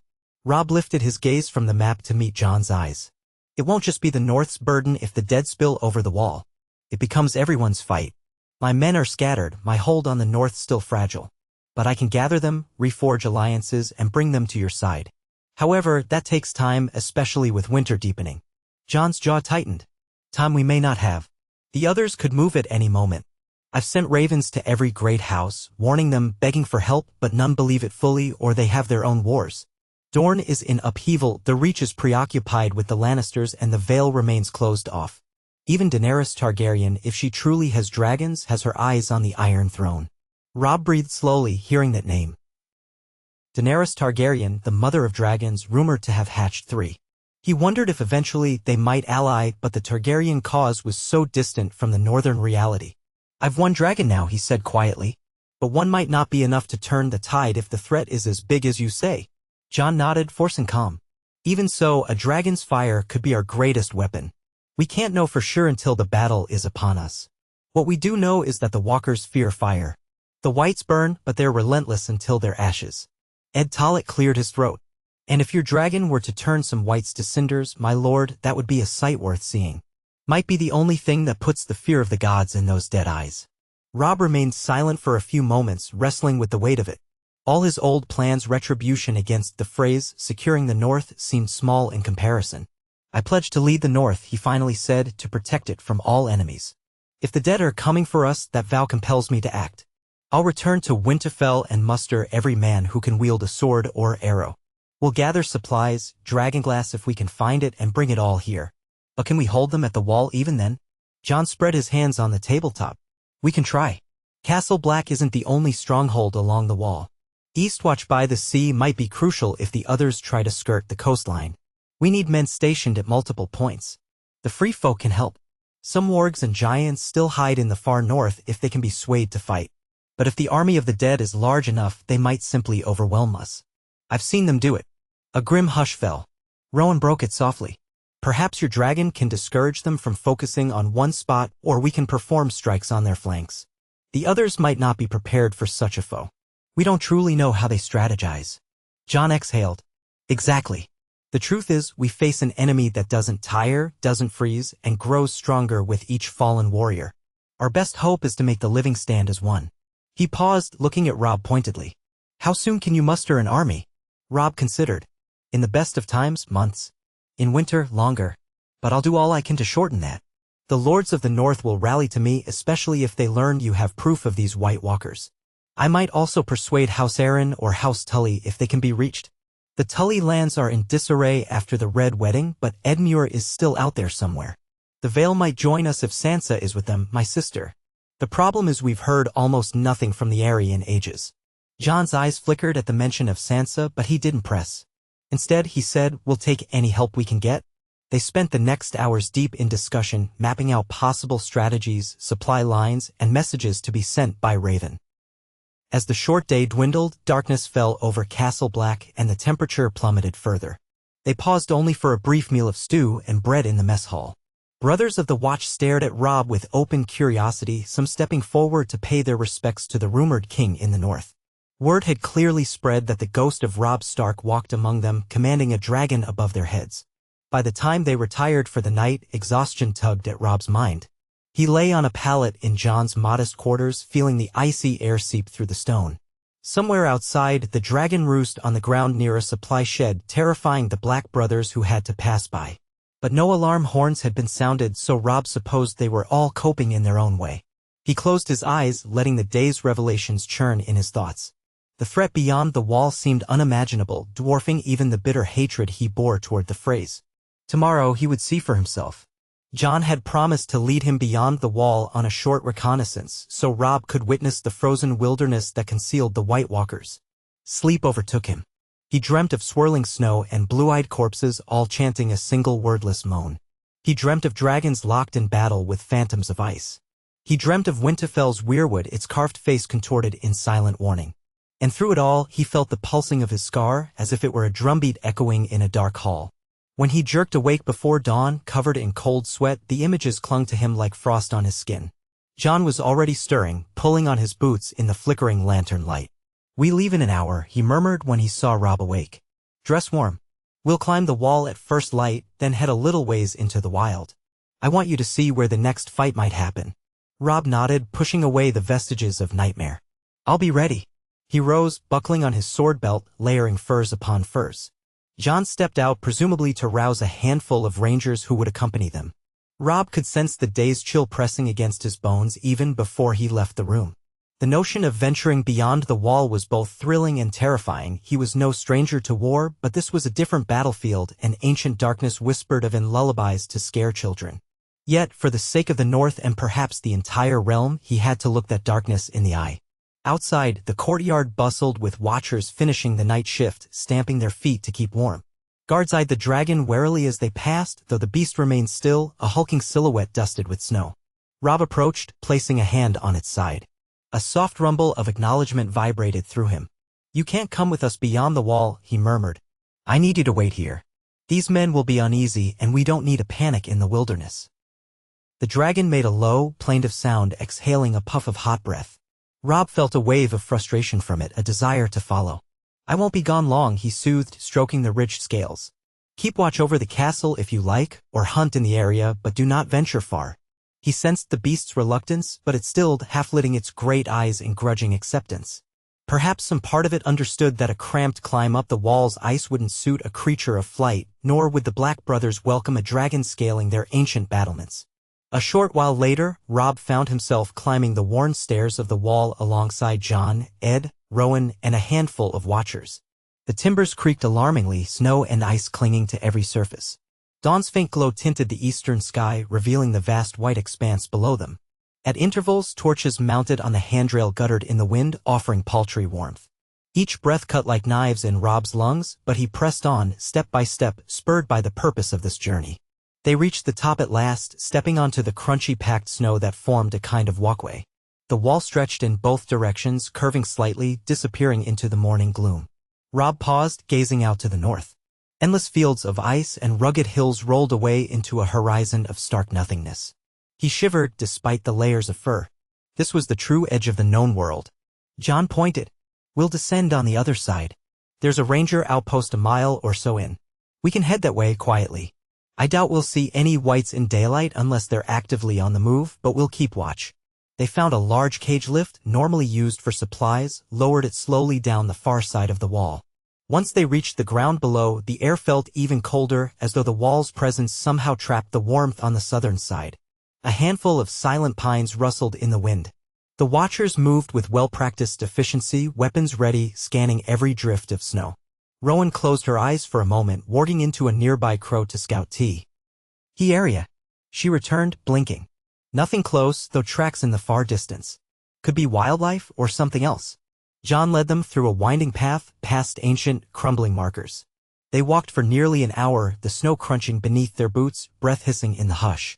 Occasionally, someone would point to an odd shape in the distance, broken huts or old campfires left by wildlings. Robb felt his heartbeat drum in his ears, expecting some horror to emerge from behind every stunted tree. But the land remained as empty as a graveyard. At last, they reached the ranger outpost, a low wooden shack built against the partial shelter of a rock outcrop. Smoke from a small chimney indicated life within. John gestured for caution, though the watchers recognized it as a friendly station. When they entered, a pair of rugged rangers greeted them, relief evident in their tired eyes. They reported no direct sightings of whites recently, but said they heard unnerving howls at night, not quite wolves, echoing across the frozen plains. Robb examined the meager conditions. The outpost had a single bunk, a fire pit, and supplies for maybe a few days. The watchers here rotated regularly, rotating new men from Castle Black to keep watch for movement. He realized that if an army of the dead came, these meager sentries would be swept aside in moments. A dreadful sense of urgency pressed on him. Jon stepped back outside, scanning the northern horizon. Robb followed, Rowan close behind. The wind bit fiercely. The sun was a pale disk behind gray clouds. Jon said this is only a fraction of how bad it can get. Further north, the cold is savage and the terrain more hostile. The White Walkers hide in that vastness, picking their moments. By the time we see them, it may be too late. Robb nodded, an ache settling behind his eyes. He could almost sense an ominous energy, like a storm poised to break. He couldn't help imagining ranks of silent corpses trudging through the snow, unstoppable. For a moment, the memory of warm halls and simpler enemies felt like a dream from another life. We'll go back soon, muster the North. And I'll call on any ally who might believe us. Let the rest cling to their illusions. We'll stand for the living. Jon inclined his head, grateful. Then he frowned at Rowan, who stood with her eyes half-lidded. What do you see? She blinked, returning to herself. A crow's view. To the northeast, a shape moving under the snow. I couldn't get close. But it might be whites or something large. We should be cautious if we venture that way. Jon's expression hardened. We won't. We don't have the manpower. It's too risky. Let's get back behind the wall. You've seen enough, Robb. Now you understand. Robb did. Every fiber of him wanted to turn away from this forsaken land. But he also felt an odd sense of responsibility tugging at his heart. If the dead marched everything he cherished, Winterfell, the memory of his parents, the future of the North, would fall. Yes, he said quietly. I do. They headed back, the watchers on high alert. The wind whipped snow into stinging sheets. Once they reached the wall, climbing back in the rattling cage lift, Robb cast one last look out at the endless white horizon. He found himself murmuring a silent oath, a promise to the old gods that he would not abandon this fight, no matter how hopeless it seemed. Night had descended by the time they returned to Castle Black. After a hurried meal in the mess hall, they gathered again in Jon's solar. The watch commander's hearth struggled to heat the cramped space, but they all removed their snow-caked gloves, eager for any warmth. Jon looked to Robb. You'll go back to Winterfell then? Robb nodded. At once. There's too much to do if we're to have any chance. Your best ravens will carry my letters, but I also plan to send riders with my personal seal to the major houses. We need unity or all is lost.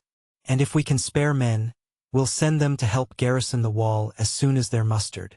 Jon's gaze flicked to the door, as though imagining the monstrous threat beyond it. I thank you, brother. The North has never faced a more deadly foe. I wish I had better news to send with you. Robb considered him, noticing the lines of worry etched into Jon's face. He realized with a pang that the boy who had once been his quiet companion was now a war-weary leader, bearing burdens no one man should carry. He reached out, clasping Jon's shoulder. We'll stand together, he said simply, as we should have from the start. Fate tore us apart, but we'll fight side by side now. Jon seemed relieved by the gesture. Fate indeed. Who could have guessed the paths we'd walk? They embraced briefly, a moment of genuine brotherhood in a cold world. Then they parted, each to his own reflections. Robb returned to the courtyard, where his men prepared for rest. The black dragon lay curled near a large stack of barrels, snorting as it sensed his approach. He patted its flank, letting it know they would soon be flying south again. The beast rumbled, half-lidding its eyes. Rowan joined him. If the others come, do you think we can really stop them? Robb gazed up at the flickering lights on the wall's parapets. I have to believe so, or at least that we can try. I've died once. I won't let the living world perish without a fight. She said nothing, only stared north with him. Snowflakes fluttered down, dusting their cloaks.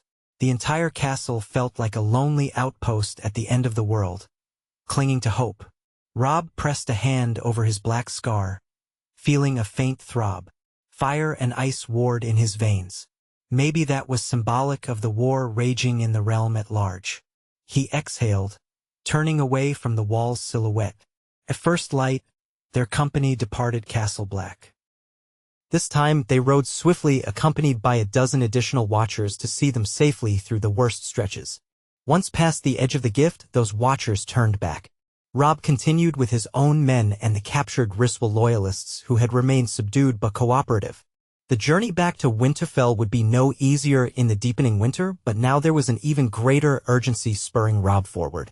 While traveling, Rowan's scouting revealed that the roads were growing more treacherous, snowdrifts higher, and the breath of storms drifting in from the sea. They made slow progress for many days. The dragon took to the sky often, scanning the terrain. More than once, it circled back with a kill clasped in its claws, great elk or bison from the frozen plains providing fresh meat for Robb's men. Without that boon, they might have starved.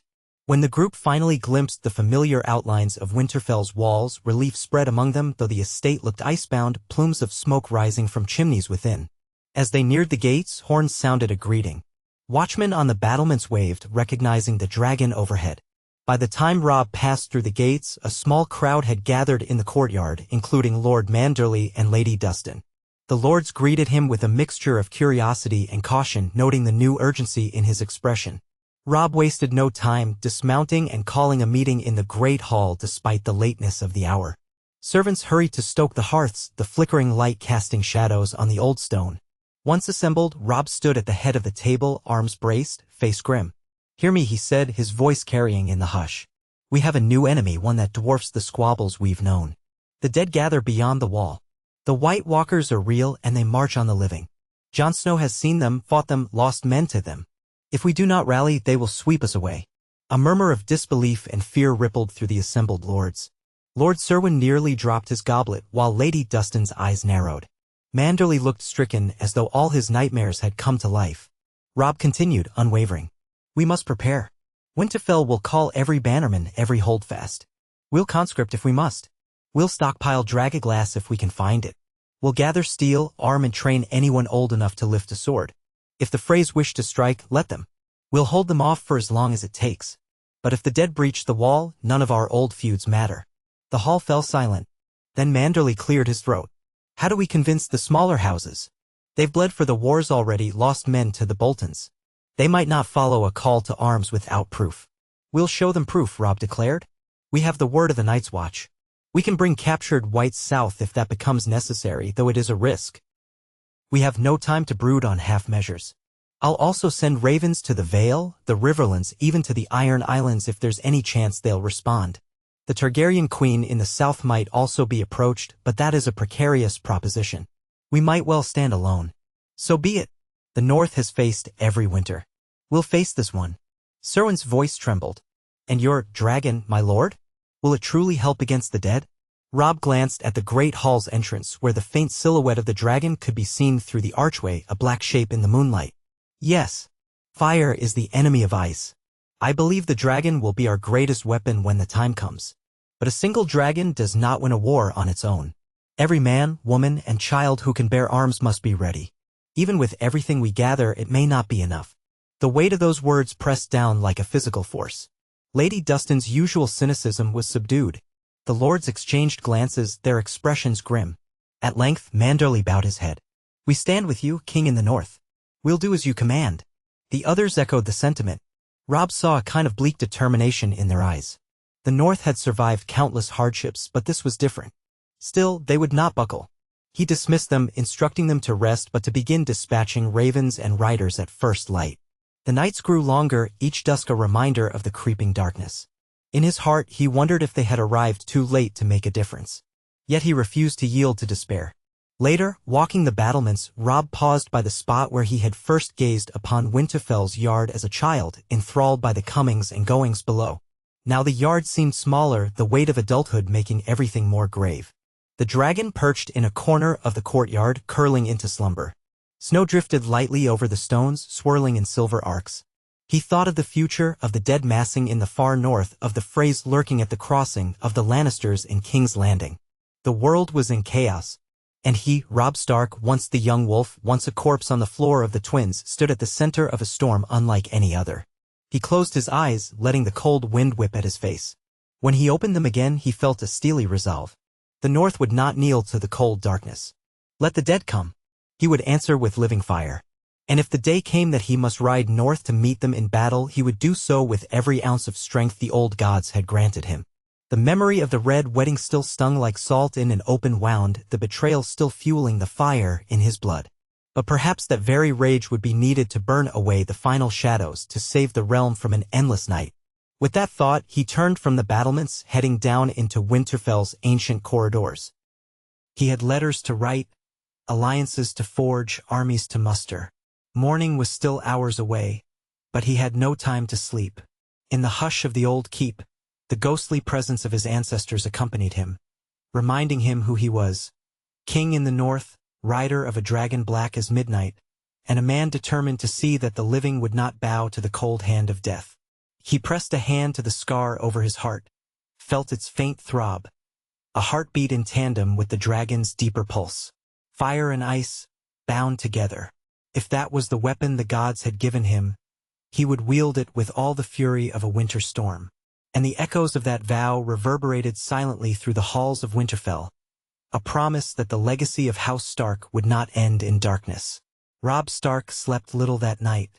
His mind churned with everything Jon had shown him beyond the wall, the frigid wilderness where an enemy rose that cared nothing for crowns or vendettas. He had returned to Winterfell burdened by a new urgency.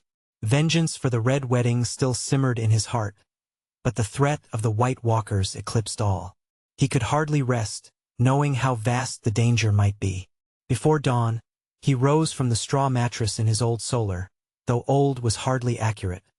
These quarters bore the scars of battle, and many of the walls had been replaced or crudely patched. He splashed icy water on his face, the shock of it clearing the last shreds of uneasy dreams. Donning thick furs against the chill, he made his way into the corridor. A pair of Stark guards snapped to attention. He nodded at them, crossing the torchlit hall toward the meeting chamber that served as his war room. Already, the hush of stirring footfalls indicated that not all of Winterfell still slept. The thick wooden door creaked as he entered.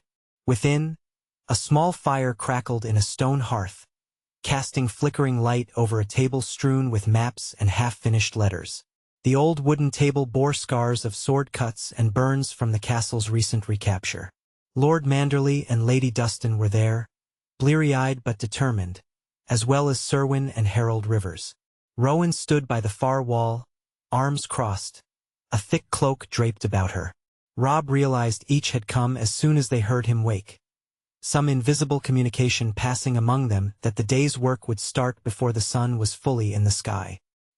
He greeted them with a silent nod, pulling off his gloves. Outside, the winter wind moaned, and the faint glow of false dawn seeped through a narrow arrow slit.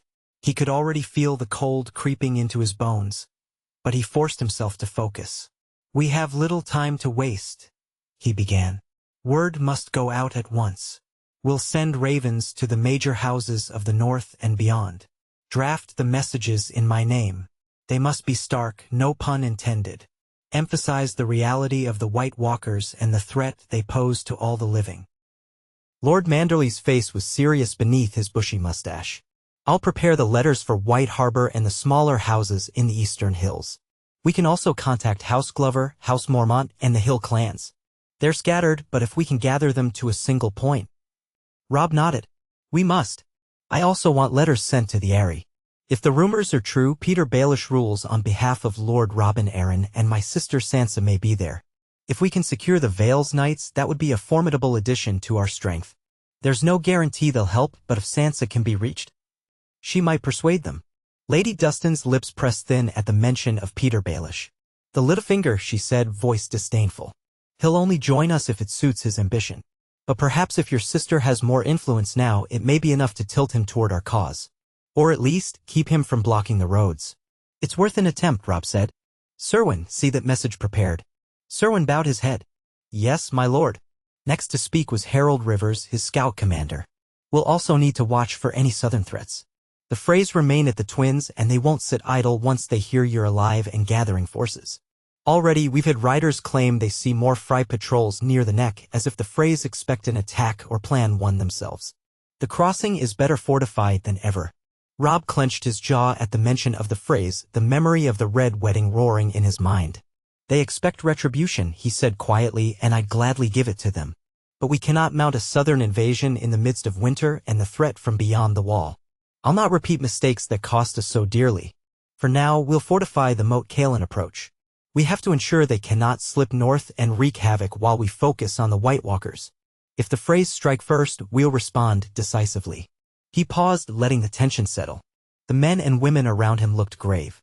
He could almost taste the bitterness in the air. Every northerner in that room had reason to hate the Freys, but they also knew the wall loomed as the greater crisis. Rowan spoke quietly. I can help keep watch on the neck with my warding. Ravens or hawks could circle their roads. We'd have early warnings. Robb met her gaze. Do so, he said. We'll assign you reliable scouts. If the Freys move, we'll know. They continued hammering out details, who would muster which men, how to handle supply lines to Castle Black, the forging of new swords and spearheads, the possibility of constructing more scorpions or siege equipment that might be used against monstrous wights if they came in hordes. The talk was grim but practical. Robb recalled his father once saying that good governance was mostly unglamorous labor, spreadsheets of barley and numbers of swords.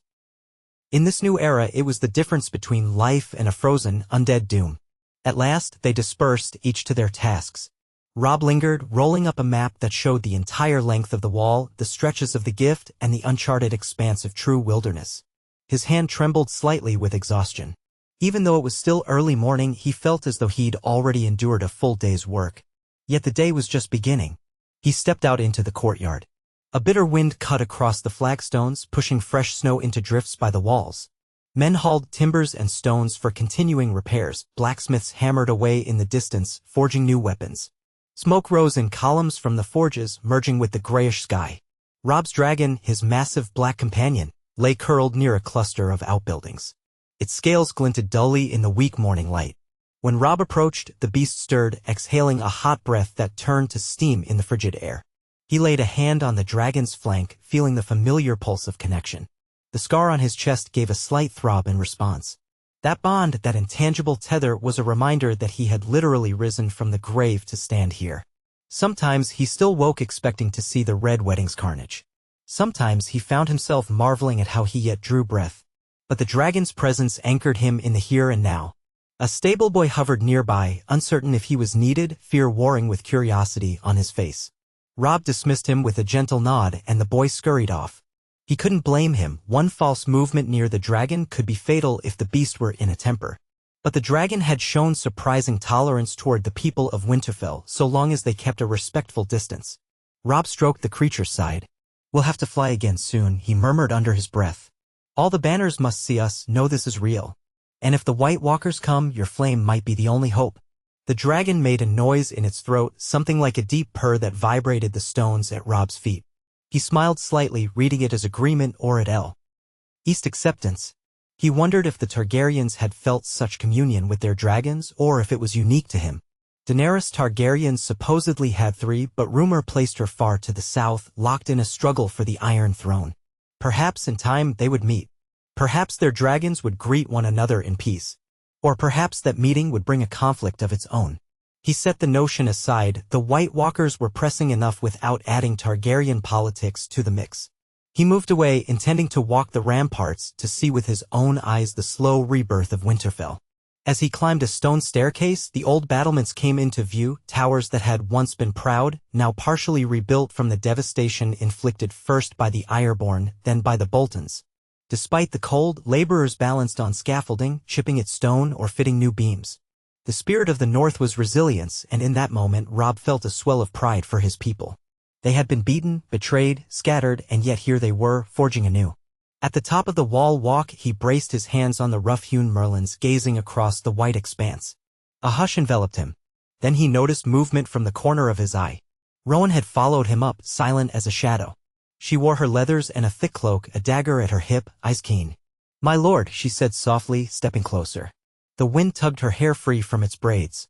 "I wanted to give you an update. Our scouts near the eastern hills found a small Bolton outpost. It was deserted except for rotting corpses. Looks like they fought among themselves.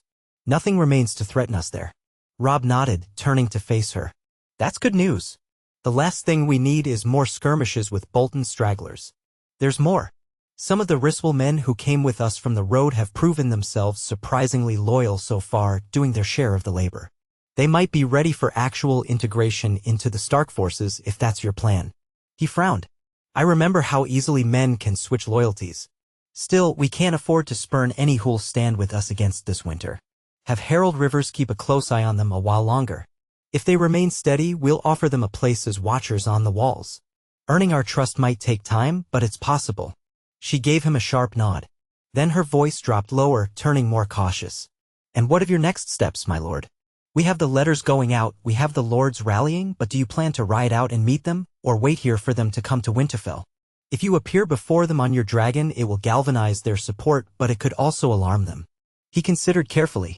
I'll need to travel. The north is vast.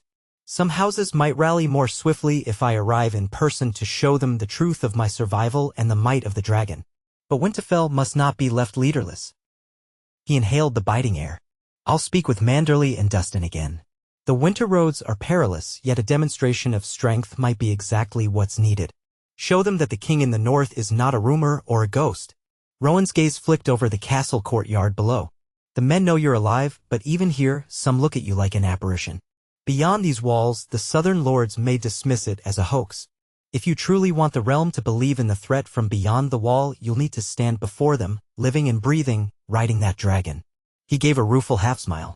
Then so be it. I suppose I died once, perhaps that alone will make them listen. A gust of wind ruffled his cloak, and he felt a surge of energy, a sense of purpose that cut through the gloom. All right, we'll prepare an expedition. I'll start with the closer houses, Serwyn, Mormont, Glover, Bear Island. Then deeper into the heartlands if the weather permits. We'll do a circuit through the north, gather men, then come back to Winterfell to muster a final army. And if the gods are kind, we'll do all this before the others choose to descend. Rowan's eyes held a trace of admiration. I'll be ready, my lord. Good. She turned to leave, but paused. One last thing. Our people speak of your mother's fate. No one truly knows how she died except that she fell at the twins. You've told us you were resurrected. Do you think there's any chance that Lady Caitlin? He shook his head firmly. She died. I saw it. The Red Wedding was a carnage that left no survivors. I can only hope her spirit found peace. He did not mention the rumors of a vengeful specter called Lady Stoneheart that some travelers whispered about. Even if such an undead presence existed in the Riverlands, it bore little resemblance to the loving mother he had known. It was too painful to ponder. Let her rest, he said, quieter. Rowan inclined her head, offering a wordless apology for bringing it up, then descended the stairs, leaving him alone with his thoughts. After a moment, he continued along the battlements. The sun was higher now, throwing pale light across the courtyard. Workers called to one another, instructions echoed, dogs barked. Winterfell felt alive, despite the chill. He felt the bond with his dragon flicker in the back of his mind, a steady presence like a second heartbeat. The day was only beginning, and there was much to do. He set about planning the first leg of his journey, calling Manderly, Dustin, and Serwyn to meet him in the Solar. They discussed each house of the north, from the Mormonts on Bear Island to the mountain clans in the west. Manderly suggested riding first to the Rills to quell any lingering Risswell disputes, then to Deepwood Motte to secure House Glover. Lady Dustin was less enthused about traveling so widely in winter, but she grudgingly agreed that a personal show of strength might be necessary. You will freeze your stones off, she warned, and you might lose half your men to snowdrifts. But if you think it best, I'll not oppose it. Robb considered traveling with the dragon alone, but that left his escort vulnerable on the ground. A compromise emerged. He would fly ahead to each seat, land dramatically, present his case, and wait for the slower columns to catch up, ensuring everyone's safety. We'll bring enough supplies, he said. And with Rowan's warging, we can watch for storms. Eventually, they hammered out the plan. Winterfell would remain under the joint stewardship of Manderly and Lady Dustin, with Herald Rivers overseeing the defenses. The Serwyn men would handle the neck fortifications, ensuring no Frey incursion caught them unawares. Messages would keep flowing back and forth. It was the best they could do with limited resources. That evening, Robb took a moment for himself in the Godswood. Snow dusted the ancient branches of the heart tree, its red leaves a striking crimson against the white drifts. He could almost feel the old gods watching from the carved face in the trunk. He knelt, pressing a hand to the cold ground. Memories of childhood prayers and his father's quiet presence filled his mind. Eddard Stark had been a man of duty, unwavering in his sense of honor. Robb tried to emulate that now, though he felt overshadowed by the enormity of the tasks before him. He closed his eyes, letting the hush of the gods would envelop him. The faint sound of wind rustled the leaves overhead. For a moment he thought he sensed something, like a faint whisper in his ear. It was not a voice exactly, more a feeling: we are watching. You are not alone.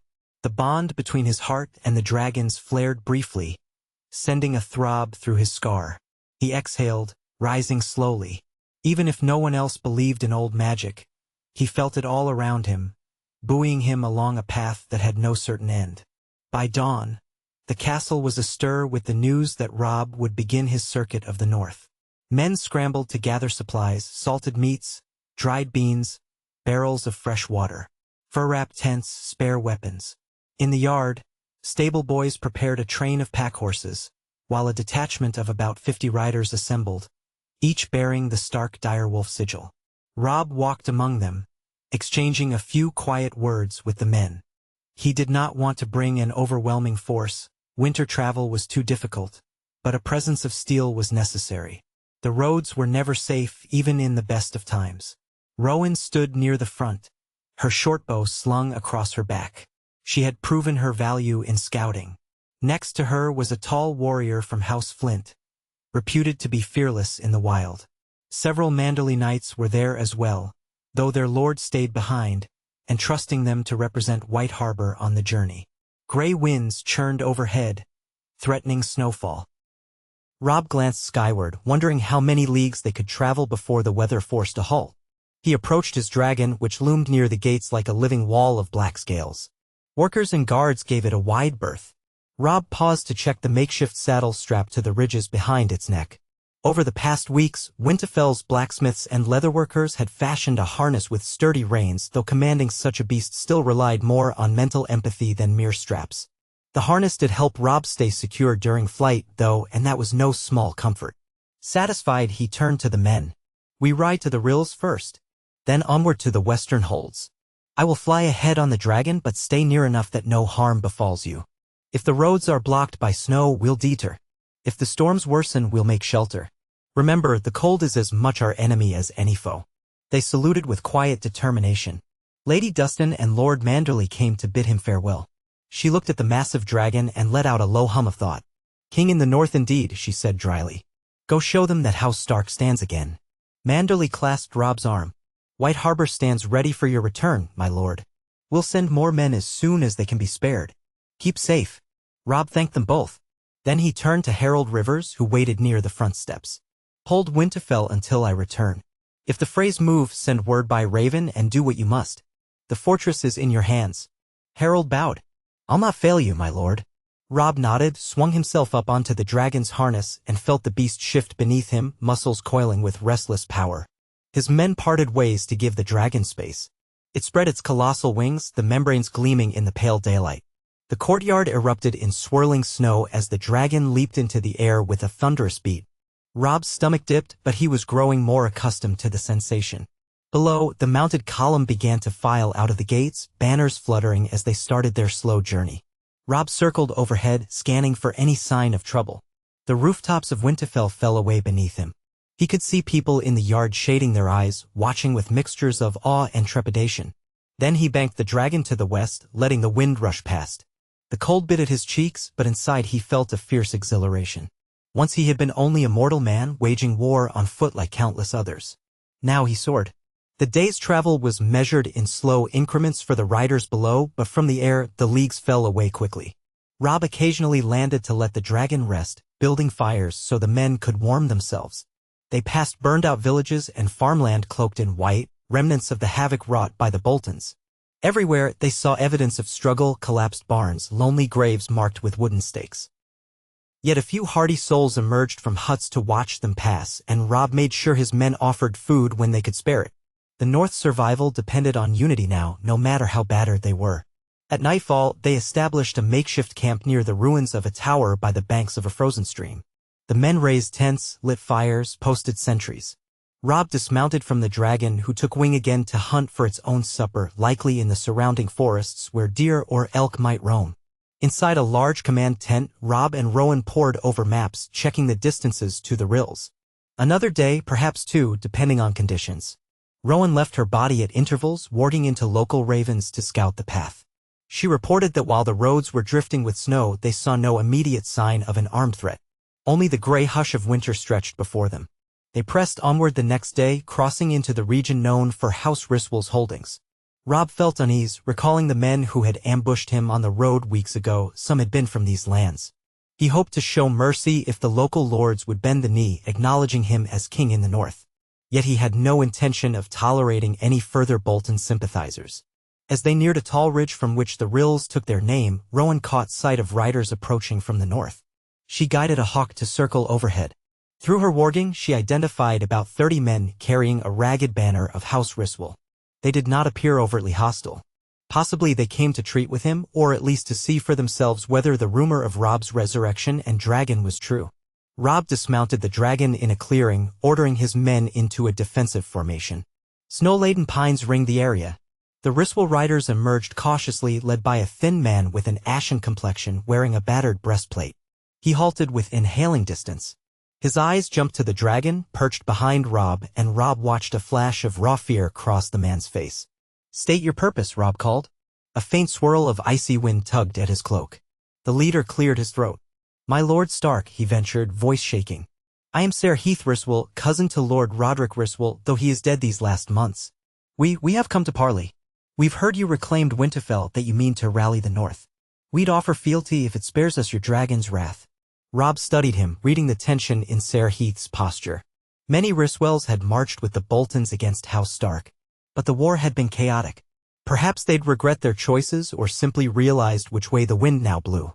"If you swear true loyalty and forswear all Bolton ties, I'll accept your service," Robb said. "But if I see any treachery, the retribution will be swift." Ser Heath dismounted, going to one knee. The men behind him followed. "We beg forgiveness for past misdeeds," he said formally. "Many of our kin perished in the Boltons' madness. We want only to survive, to keep our lands and our people fed. Will you grant us that, my king?" Robb felt a flicker of sympathy, tempered by caution. "Yes, if your loyalty holds. Stand up, Ser Heath. We're heading west to muster the houses. Your men can join us or remain to guard your lands under my banner." Ser Heath looked relieved, though still wary of the dragon. "We'll join you. We have no quarrel with House Stark, not anymore." Robb let out a breath. Another fragment of the shattered north mended, if only for now. He ordered his men to find space for the newcomers in their column, instructing them to share supplies as best they could. That evening, they made camp by the rills. Fires glowed, and a few men from House Riswell sang mournful songs about old glories lost. Robb stood apart near the dragon's resting place, reflecting on how war had twisted the North's loyalties into knots. If unity was possible, it would only be by showing them a power greater than the feuds that had fractured them. A thin sunlight arrived the next morning, piercing the overcast skies. The ride continued, weaving across frozen ground, the hush of winter unbroken except for the crunch of hooves and the occasional murmur of conversation. At times, Robb soared overhead on his dragon, using vantage from the sky to scout the land. The rills gradually gave way to rolling hills that sloped toward Deepwood Motte. Word of Robb's approach must have preceded him, for they encountered no resistance, only the occasional wide-eyed farmer or woodcutter who bowed or curtsied in astonishment. By midday, they spotted the wooden walls of Deepwood Motte in the distance, perched atop a rise. Its ramparts, though not high, were stout, built of thick timbers and stone reinforcements. Once, House Glover had ruled here, loyal to House Stark. They had been battered by wars and Ironborn raids, but some rumors said they still held fast to their old allegiance. Robb flew ahead, instructing his men to approach more slowly. He circled the keep on Dragaback, letting the sun glint off dark scales. Watchmen on the walls scrambled, horns sounded in alarm, and archers knocked arrows. Yet no arrow soared skyward, perhaps out of caution or disbelief. Robb guided the dragon to land in a clearing beyond bow range. Snow billowed under the beast's impact, sending up a swirl of white. He dismounted, raising empty hands. The gates of Deepwood Motte opened. A tall woman in furs strode out, flanked by guards. He recognized her from childhood visits, Lady Sibel Glover, though time had etched lines into her face. She stopped a dozen paces away, studying him with a mix of shock and hope. "Robb Stark," she said slowly, as if the words themselves were uncertain. "They say you died at the Twins, yet here you stand with a dragon at your back." "I did die," he said, voice steady. "And I returned. The realm is on the brink of doom, Lady Glover, and I need the North united. Will you stand with Winterfell once more? She swallowed hard, her gaze flicking to the black dragon, which regarded her with unblinking eyes. House Glover has always served the Starks. We had no love for the Boltons. But we have lost so many men. How can we face the horrors you speak of? The dead, the traitors in the south. He stepped closer, letting her see the truth in his eyes. We face them together or we die. The White Walkers are real. I've seen them with my own eyes. If we do not gather every sword to defend the north, none of us will survive. She watched him, searching his expression. Then, slowly, she sank to one knee, her guards following suit. Snow collected on her thick cloak. Deepwood Mott stands with House Stark, she vowed. Though my halls are nearly empty, those men and women left will fight, if that is your command. Robb felt a stirring of gratitude. He raised her back to her feet. Thank you. I'll need your help to rally other holds in the west. We must muster quickly. Will you ride with me? Or do you prefer to coordinate from here? She considered. I'll send my sons with you, and a score of riders. I should remain to keep Deepwood Mott secure. My presence here will ensure no foothold is lost. But you have our fealty, my lord. Then let it be done. Robb clasped her arm, sealing the new alliance.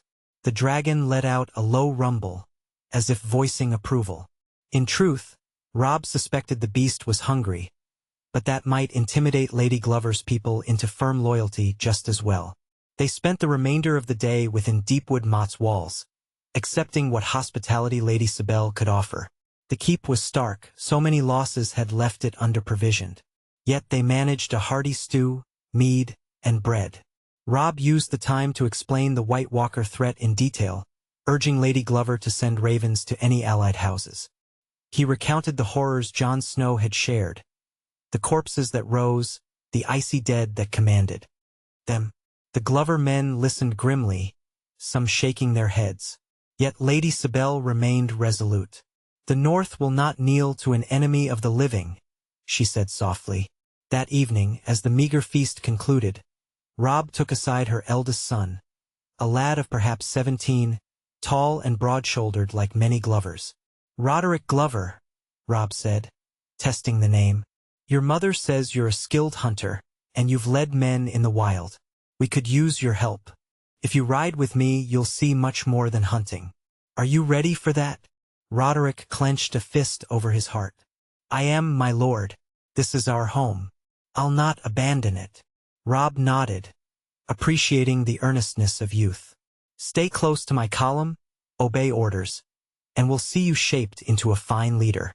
Let's hope we can muster the north before the storms become impassable. Roderick bowed and left to gather his gear.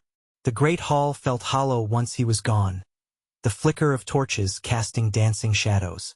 Robb lingered, hands resting on a battered table. He couldn't help remembering simpler times, when lords and ladies had gathered for harvest feasts, smiling and dancing. Now, every gathering felt overshadowed by the unspoken dread that these might be their final days. The next morning, Lady Sibel watched from the battlements as Robb's combined forces departed. The addition of Glover men bolstered his ranks to nearly 100, counting the Risswell remnants. Roderick Glover rode near the front, eyes shining with the eagerness of a youth about to embark on a grand quest. The black dragon soared overhead, a living symbol of House Stark's rebirth. Villagers paused to gape, some crossing themselves, others dropping to their knees in the snow, uncertain whether to pray or cheer. They spent several days weaving through the forests and foothills, gathering small pledges from minor houses and clans. Robb landed at scattered holdfasts, confronting old scars from the Bolton era. Many had been terrorized into submission, or lost half their number to flayings. In each place, Robb's arrival with a dragon demanded attention. Hearing him speak of the undead threat forced them to decide. Stand with him or cower. Most swore loyalty, offering a few men or supplies. Some had nothing left to give but their prayers, and even that was better than nothing. Along the way, Rowan's warging proved invaluable. She often vanished from her body, perched in a tent or sitting at the base of a tree, while her mind rode the wings of ravens to search for storms or hidden dangers. One afternoon, she emerged from a trance, blinking rapidly. A band of armed men approached from the south, she reported. No recognizable banner, but they look like they once served as sellswords. Maybe deserters from the war. 15 or 20. Robb frowned. They were only a day's ride from Bear Island by his calculations. We can't afford an ambush. Let's confront them before they find us. The next morning, guided by Rowan's scouting, Robb led his men to the designated crossroads. The ground was uneven, a mixture of rocky outcrops and frozen soil. Snow drifted from the sky in light flakes. As they crested a low hill, they spotted the sellsword party approaching from the opposite direction, stomping along in ragged armor. One carried a makeshift banner of black cloth with no emblem. Their leader, a brawny man with a thick beard, shouted when he saw the column. "Halt!" Robb called. He wore no crown, but the stark sigil on his cloak was clear, and the presence of the black dragon circling overhead left no doubt about who commanded here. "State your names and purpose." The sellsword band stopped, some reflexively shielding their eyes from the looming shape above. The leader tried to appear confident. "We have no quarrel with you, Stark. We're looking for food, shelter. The winters are harsh in these parts." Robb scanned their faces, hollow-cheeked, tired, desperate.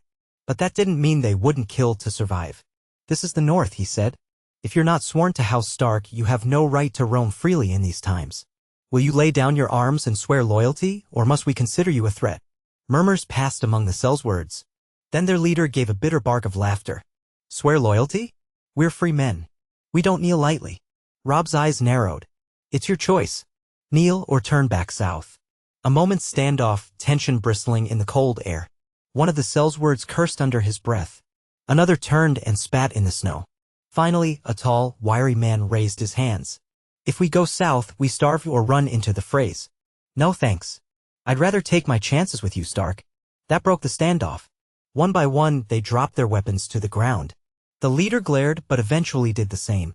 Robb had them gather their arms in a pile to be carried by his men. "We'll see if you're worth trusting," he said. "We march north. Follow the rules and you'll get fed." The leader scowled. "We didn't come to be slaves." "You won't be," Robb said curtly, "but you will learn discipline. Or the dragon might teach you." The man's gaze flicked upward where the black silhouette glided in lazy circles. A grudging acceptance settled in his features. "Fine." Robb signaled to Rowan, who guided the new arrivals into a rearguard position. The band trudged on under watchful eyes. Robb had no illusions that every new recruit was purely loyal. But in a conflict against the dead, every sword might prove vital, provided it didn't stab him in the back first. Days bled into nights, the march continuing. The weather shifted unpredictably, snow squalls one morning, patches of brittle sunlight the next. They forded half-frozen streams, skirted around hills where the wind could have battered them senseless. The dragon hunted regularly, bringing down large elk or tearing apart unsuspecting boars. Robb's men began using these hunts to supplement their rations, slicing off hunks of meat once the dragon had eaten its fill. It was a perilous approach, but the beasts surprisingly tolerated it, some primal understanding that they were all a pack of sorts, bound by the same cause. Finally, the seas appeared on the horizon, a vast expanse of gray-green water churning with chunks of ice. Tall pines lined the shoreline, and the ground grew rockier, the air salt-tinged. Bear Island lay offshore, though the crossing to it was no easy feat, especially in winter's grip. House Mormont was famed for its strong warrior women and for their unwavering loyalty to House Stark. Robb remembered Jeor Mormont, once Lord Commander of the Night's Watch, and his fierce niece Meege Mormont. Rumor had it that Meege was dead or missing, and her daughter, or niece, now led the island's defenders. Lyanna Mormont was said to be a mere girl, but one with a fiery spirit. They reached the small port that faced Bear Island, a cluster of wooden buildings battered by ocean winds, half buried in snow. A few fishing boats lay moored at rickety docks, iced over. The local villagers gawked at Robb's retinue and the monstrous dragon overhead. "We need passage to Bear Island," Robb told the shivering harbormaster, a gray-haired woman missing half her teeth. "I come to speak with Lady Mormont." She eyed the banner, the dragon, the men. Too late in the season for ships. The bay's half-frozen. No one's foolish enough to cross now unless they want to drown or freeze. Robb grimaced. The waters indeed looked treacherous, chunks of ice drifted ominously. "We must get there," he insisted. "I have a letter of safe passage from Lady Mormont written long ago. I'm certain she'll want to see me." "Is there no boat fit for the journey?" She spat into the snow, a habit that seemed to be her punctuation. One old fishing vessel might cross if you're mad enough. Might only carry a few men though. Not your whole army. He turned to Rowan. We can't bring them all anyway, not safely. We'll leave most of our men here, gather supplies, keep watch. I'll take a handful. The dragon could fly me there, but a sudden wind might dash us into the sea and I'd rather not risk a water landing. Still, maybe it's safer than that old fishing vessel. Rowan hesitated. The winds out there are fierce. But if you're confident in the dragon's strength, it's possible to cross by air. You could bring one passenger at most, perhaps two if the weight can be managed. Robb weighed his options. Traveling by boat in these conditions was near suicidal, but the dragon flight carried its own risks, gale force winds, no safe place to land if the beast tired or if they encountered a storm. Still, it might be the sure way. Very well, he said at last. I'll attempt to fly across. Rowan, stay here with the column. You command them in my absence. If storms blow in, I'll remain on Bear Island until they pass. Rowan's face revealed concern, but she nodded. As you say, my lord. I'll keep an eye on everything here. We'll wait for a sign of your safe return. Robb chose only one companion for the flight, Roderick Glover. The young man eagerly volunteered, a blend of excitement and nerves lighting his eyes. Before they set off, Robb made sure the men knew their orders: build a secure camp, protect the horses, and gather local fish or game. They might be holed up here for days. Then he and Roderick approached the dragon, who curled near the water's edge, eyeing the tumultuous waves beyond. Easy, Robb murmured, resting a hand on its scales. We're going across. Will you bear us? He felt the creature's powerful muscles tense, as though it understood the challenge. A gust of briny wind whipped at them, laced with frost. Roderick climbed onto the saddle behind Robb, clinging to loops of leather. The youth's face was pale but resolute. They took off with a surge of momentum, the dragon's wings beating against the swirling air. The sea stretched out below, slate gray and churning. Sheets of icy spray slapped at them. Robb guided the dragon to fly low, just above the highest wave crests, to avoid the worst gusts. The cold was punishing. Roderick huddled behind him, clutching for dear life. Bear Island came into view, a landmass of dense forests, craggy shoreline, and small mountains. The walls of Mormont Keep sat perched near a bay, battered by the same winter storms. As the dragon neared, horns blew from the watchtowers. Archers rushed to vantage points, spears bristling. But as with Deepwood Motte, no volley of arrows greeted them, likely the defenders were too startled or wisely hesitant to provoke a dragon unannounced. Robb circled once, searching for a suitable landing spot. The courtyard was small, but near the outer gate lay an open space covered in packed snow. He coaxed the dragon down, bracing for a rough impact. Roderick let out a sharp cry as they hit the ground, sliding a few feet before the dragon folded its wings. Castle Mormont's defenders formed a ring at a cautious distance, weapons raised. A petite figure emerged from behind them, stepping forward with surprising confidence. It was a girl of perhaps 10 or 11, clad in a thick fur cloak, her face set in a scowl of formidable intensity. Robb realized at once that this had to be Lady Lyanna Mormont, famed for her fierce spirit. She paused a dozen paces away from the dragon, lifting her chin. Who dares land a beast on Bear Island? Robb dismounted, motioning for Roderick to remain behind. The dragon rumbled softly but stayed still. I am Robb Stark, Lord of Winterfell, King in the North, he said, voice calm. I come seeking your aid, Lady Mormont. Her dark eyes widened just a fraction. Robb Stark is dead, she retorted, though her tone suggested curiosity rather than outright disbelief. All the ravens said so. I was, he admitted, murdered at the Twins. By some power I have returned. Winterfell is reclaimed. The Boltons are driven out. But a greater war looms, one we cannot face alone. Her gaze flicked to the dragon. A hush fell among the watchers. Snow drifted on the wind, settling in the girl's hair. Then, with a sharp motion, she beckoned one of her men to her side, whispered something. The man nodded, hurrying back into the keep. Lyanna folded her arms. Show me proof you are who you claim. Robb lifted his gloved hands, removing one glove to reveal his calloused palm. I have no easy tokens, my lady, save for my face and my name. But House Mormont served House Stark for generations. Your mother, Meech, fought beside me. If you'd question me, then do so. Ask about any detail from my youth at Winterfell, or about how your mother joined my host. Her eyes narrowed. Tell me of the day Meech Mormont took your side. She wrote letters that Bear Island would not kneel to traitors. We marched together. If you are truly Robb Stark, you recall those days. He nodded. It was at the outbreak of the War of the Five Kings. I sent word across the north that King Joffrey was no true king to us, that Ned Stark had been wrongfully executed. Your mother answered, pledging House Mormont. She came south with 200 spears, hardened warriors used to the sea and the cold. They saved my men from an ambush by Lannister foragers along the Green Fork, fighting with a ferocity I remember still. She studied his face as he spoke, searching for any sign of falsehood. When he finished, she gave the tiniest of nods. That is true enough. Very well, if you are Robb Stark, welcome to Bear Island. She cast a glance at the dragon still looming in the courtyard. We have fish, seal meat, little else. Our island is harsh in winter, but we'll give you what we can. Roderick dismounted and joined Robb, exhaling visible relief. The Mormont guards relaxed a fraction, though many eyes lingered on the black-scaled beast. Robb followed Lady Lyanna inside, the keep's gates shutting behind them with a heavy thunk. The interior was small compared to Winterfell, with low-ceilinged halls and sturdy wooden beams. Fires crackled in the hearths and the air smelled of salt and pine.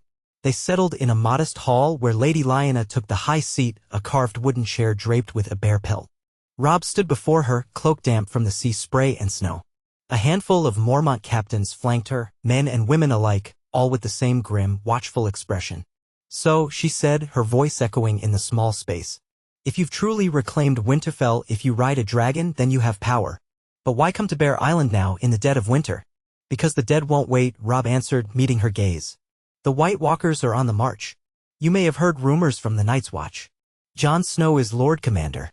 He has seen the Whites, the others. They will not stop until every living being is destroyed. I need every sword in the north, every ship if ships remain. We must stand together or perish. Her expression tightened. I've had ravens from Castle Black. They speak of nightmares. But Bear Island is small. We can send you a handful of warriors. That's all we can spare. Robb considered. Whatever you can spare. I'm not here to demand thousands, only to ensure Bear Island stands with us. Will you pledge once more? She scoffed. As if House Mormont would ever refuse. We have banners that say, here we stand. And so we do. But with my mother and aunts gone, I lead now. Some of my people say I'm too young. I must prove them wrong. He inclined his head respectfully. I've no doubt you'll lead your house well. I've come to see if we can coordinate a plan. Should the White Walkers breach the wall, Bear Island will be vulnerable. They may come by land or by frozen sea. We need watchers on the coasts. If the waters freeze enough for them to cross, we must be ready. She tapped her fingers on the armrest. Then we'll do it.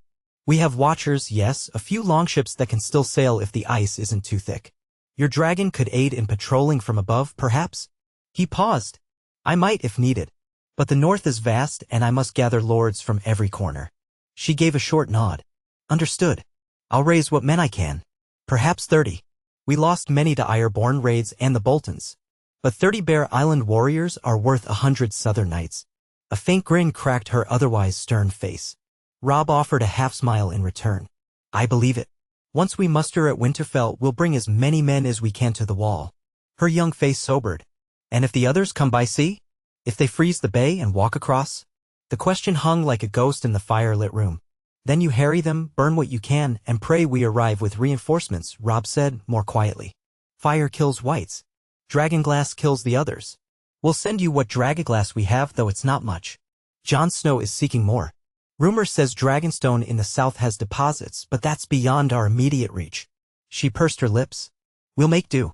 House Mormont always does. They settled the details through more conversation, messaging, supply lines, signals for distress. The Mormonts had few ravens, so Lady Lyanna gave Robb a personal token, a small carved bear figurine, to show any Mormont scouts that he carried her authority. By the end, Robb felt some measure of relief. Another ally, however small, was secured. When at last they emerged into the courtyard, evening was falling. The wind gusted in off the sea, sharp and briny. The dragon awaited, standing near a corner of the yard, having apparently decided to press its bulk against the keep's outer wall for shelter from the gale. Guards gave it a wide berth. Roderick Glover waited with them, rubbing his hands together for warmth. Lady Lyanna accompanied Robb to the gates. She stopped at the threshold, her expression serious. King in the north, she said. Bear Island stands with you. Let us hope the dead can still be driven back. They can be, Robb said, voice steady, though inwardly he wondered if that was mere bravado. With enough unity, enough fire. She gave a curt nod. Good fortune, Robb Stark. When next we meet, I hope we stand side by side against the true enemy. He bowed to her, then crossed the courtyard, rejoining Roderick. The young Glover gave a small laugh. That girl's fiercer than half the lords I know. Robb smiled wryly. She carries the Mormont name. Fierce is their birthright. They secured themselves again onto the dragon's harness, hearts pounding at the thought of flying back over that icy bay. The creature let out a roar as though to challenge the storm. Then it leaped upward, wings slashing the air. The Mormont guards scattered and Lady Lyanna stood unmoving, watching them ascend into the darkening sky. The flight back was harrowing. Night descended quickly, bringing unpredictable gusts. The dragon struggled against the wind, losing altitude more than once as waves smashed below. Robb's fingers numbed on the harness's reins, stinging from the cold. Roderick clung desperately, face pale with fear. Still, the dragon pressed on, guided by Robb's determined will. Eventually, they spotted the faint glow of torches near the harbor. He aimed for the wide snowy plain by the huts, a patch he had memorized on the flight out. With a final, violent buffeting of wings, the dragon landed. Robb and Roderick practically tumbled off, hearts racing, limbs stiff. The camp came alive at once, men rushing over with torches, helping them stand. Rowan appeared, worry etched into her features. "You made it back," she breathed. "We feared the worst with these winds." Robb removed his gloves and flexed his fingers, wincing at the pain. "We made it. Bear Island pledges what support they can. Lady Lyanna Mormont is no ordinary child, I can promise you that." A wave of relief passed through the men. They stoked the fires, offering mulled wine to fight the chill. Robb stood in the flickering torchlight, letting the warmth seep into his bones. The dragon snorted, shaking off clumps of icy snow, then trudged away to find a calmer spot. Rowan helped Robb to a seat by a brazier. "One step closer to uniting the North," she murmured. He nodded, exhaustion settling on him. "Yes. And we have many steps yet to go." He recalled the letters he had sent to the Vale, to the Riverlands, even to the Iron Islands if any faction there still had reason to honor the old alliances. He wondered if Sansa truly was in the area, if she would respond. Each new possibility felt tenuous. The realm was torn by so many conflicts, and here he was, forging alliances in a battered land while the ultimate enemy stirred in the far north. Days turned into weeks as they continued their circuit, forging or reforging ties with House Flint, House Tallheart, and smaller clans dotting the western shore. They moved slowly, hindered by weather, but each new house added a handful of men or at least an oath to muster when called. Many still looked stunned to see the dragon in flight or to see Robb Stark alive. He repeated his message, the White Walkers threatened them all, and time was short. Not all was peaceful. Once, a ragged band of outlaws tried to ambush Robb's forward scouts. They swiftly surrendered when the dragon swooped overhead, unleashing a roar that shook trees and blanketed them in drifting snow. Another time, a minor lord demanded proof that Robb was not a trick of the Boltons, leading to a tense standoff until Roderick Glover recognized the man and vouched for Robb's identity.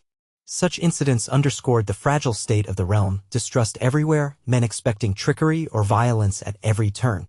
After finishing their western route, they looped back east, circumventing the worst mountain passes. Winter storms forced them to shelter in a cave for 3 days. At one point, the dragon perched at the entrance like a living gate. There, by flickering firelight, Robb shared stories with Rowan, Roderick, and a few of the men. He found himself remembering simpler days at Winterfell, the fierce joys of running with Grey Wind, the dire wolf that had been his loyal companion. Memories of Grey Wind brought a pang of grief. He had died in the Red Weddings massacre, caged and helpless. Now, that same sense of betrayal ignited new anger in Robb's heart. Someday the phrase would pay. But for now, the living faced a greater war. When the storms finally relented, they resumed their march. At last, after countless hardships, the towers of Winterfell loomed on the horizon, haze drifting from its chimneys. Robb felt a surge of relief. Home again. He soared over the walls, seeing the yard busy with new arrivals. Wagons, men training with spears, and the flicker of newly hung banners. Dusting off snow, he landed and found the courtyard full of fresh contingents from various northern holds. Lord Manderley himself strode forward, grinning widely despite the cold. "My Lord Stark, you've returned." Robb dismounted, stunned by how many new faces he saw. "You've gathered them already?" Manderley chuckled, though his cheeks were pink with cold. "They began arriving weeks ago in response to your letters and to confirm rumors you truly lived. Lady Dustin helped direct them. We now have near 1,000 men in Winterfell, plus more promised from across the region. And that's not counting the ones still on the road. Morale is high for once." Lady Dustin approached, her expression more reserved, but she nodded in greeting. "We've had no movement from the Freys yet. They likely remain wary, uncertain of our full strength. But ravens from the neck say they're doubling down on defenses. So far, all is quiet." Robb exhaled, tension sliding off his shoulders. "Thank you both. The Western Lords have pledged their support as well. We have Bear Island, the Rills, Deepwood Motte. Enough to muster a decent host once the snows relent enough to march. Manderley's grin faded slightly. A decent host might not be enough if the threat from beyond the wall is as grave as you said. But it's a start. And any who see you arrive on Dragonback will think twice about defying your call. In the days that followed, the castle burst with renewed purpose. Men drilled with swords and spears in the yard, forging camaraderie. Smiths labored day and night, shaping steel from salvaged scraps. The glass gardens were repurposed as best they could to grow meager winter vegetables. Wagons came in carrying salted fish from White Harbor, meat from small breweries. Hard bread, onions, and turnips became staples of the communal dinners in the Great Hall, which was still partially scorched but serviceable. Lords and captains held council at all hours, strategizing how to deploy forces once they had to move north. Through it all, ravens flew out and sometimes returned with news from distant corners of the realm. A few surprising messages arrived from river lords once loyal to the Tullus. They had heard rumors of Robb's survival and might be willing to treat with him if he ventured south again. Another letter arrived from the Vale, though not signed by Sansa or Peter Baelish. It bore a cryptic seal and only a few lines. The Maiden of the Vale acknowledges your cause. She is unable to come. But perhaps in time you'll have friends here. It was infuriatingly vague, yet offered a sliver of hope that the Vale might not oppose them. While all this happened, the Black Dragon's presence remained a constant in Winterfell's courtyard. It slept in the corner near the old kennels or soared off to hunt. Small folk tiptoed around it, half terrified, half fascinated. Some began to speak of it in hushed awe, calling it the Night Drake or the Winter Wirm. Robb tried not to feed these superstitions too much, but he couldn't deny that the beast had become a legend in its own right, bolstering the prestige of House Stark. One frosty morning, nearly 2 weeks after Robb's return, he stood upon the battlements, overlooking the mass of assembled soldiers in the yard. The outer walls, though still partially damaged, teemed with guards. The yard below was a sea of cloaks and furred armor. Banners for Stark, Manderley, Dustin, Glover, Serwyn, Bear Island, and others flapped in the biting wind. 1,000 men, perhaps more, and more yet to come from the far corners. Rowan joined him, nodding at the sight. Quite a force. Enough to put fear in the phrase, at least. Robb rested a gloved hand on the cold stone. We'll need twice that to face the White Walkers.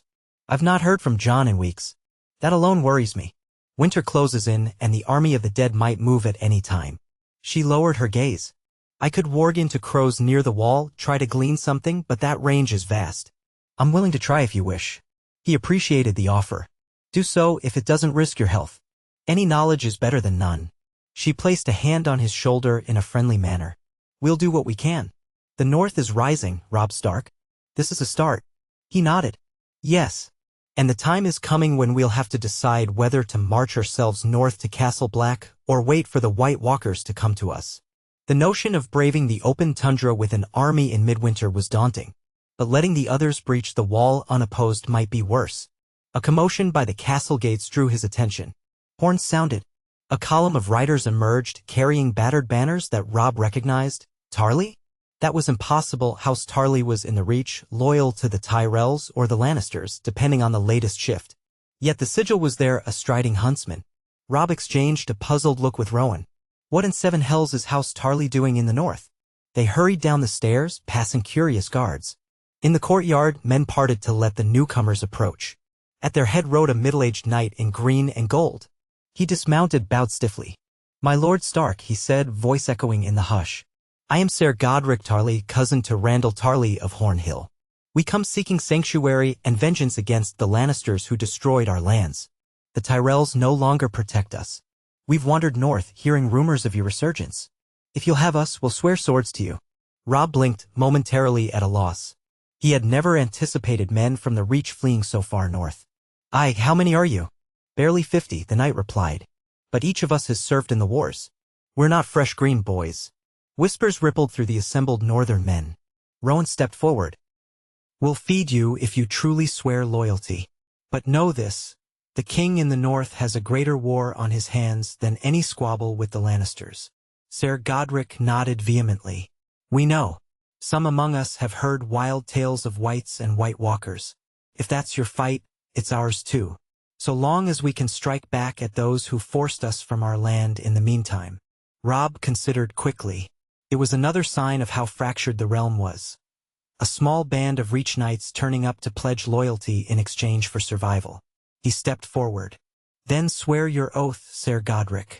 You'll be fed, armed, and treated fairly. In return, you obey my commands, even if that means marching north to fight a foe you've never imagined. Ser Godric sank to one knee. We pledge ourselves. Another piece of the puzzle, Robb thought. Another handful of swords for the living. He motioned for Herald Rivers to process them, disarm them temporarily, feed them, gauge their loyalty.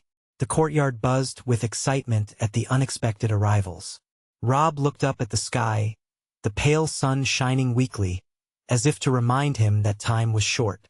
That night, a feast of sorts was held in the great hall, using salted fish, root vegetables, and what little roast meat they could spare. It was not lavish, but the mead flowed, and men sang old ballads of the north. Robb presided from the high table, flanked by Manderley and Dustin. A seat was left empty to his right, symbolically for the family he had lost, his parents, his brothers, sisters.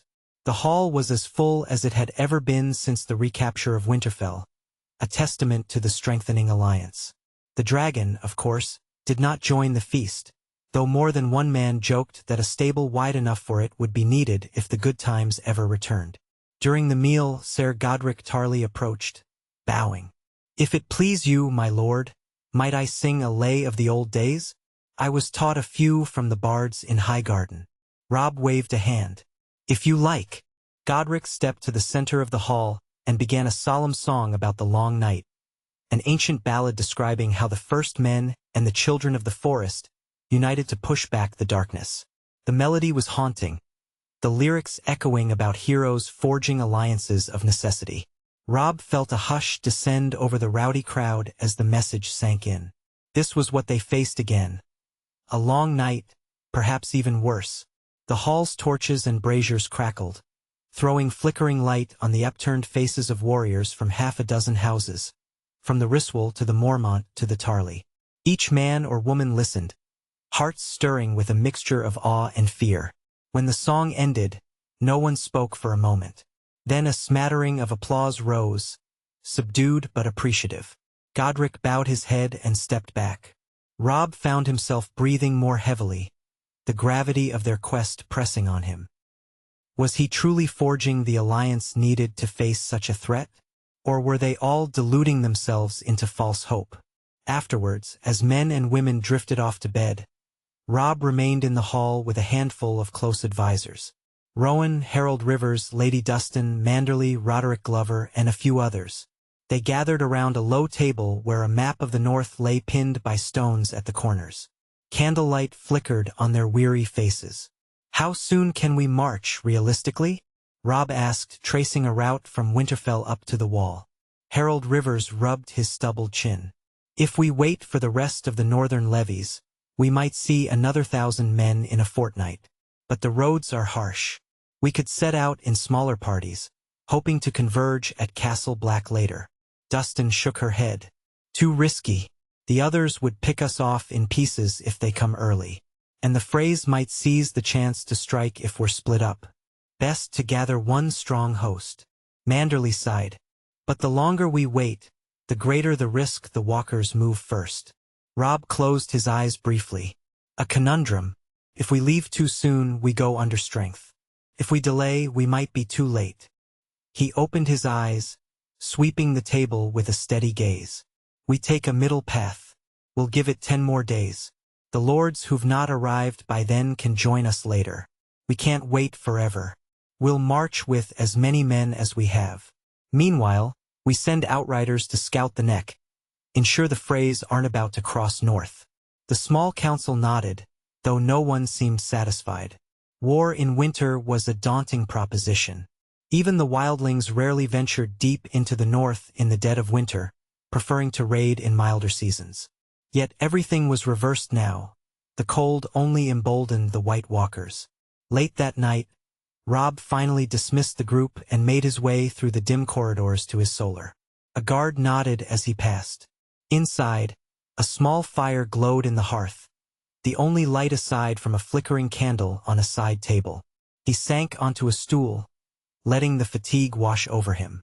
Some nights, He'd collapse onto the bed and drift into uneasy dreams filled with whites and betrayal. This time, he simply stared into the fire, recalling the haunting lines of Sir Godric Tarley's ballad. He pressed a hand to the black scar on his chest, feeling a faint throb. It reminded him that once he had fallen to steel and treachery. Now life was his again, and with it came the duty to protect all that remained. The memory of Grey Wind's final snarls, of his mother's last scream, still burned in his mind. He thought of Jon, alone at the wall, the living dead approaching.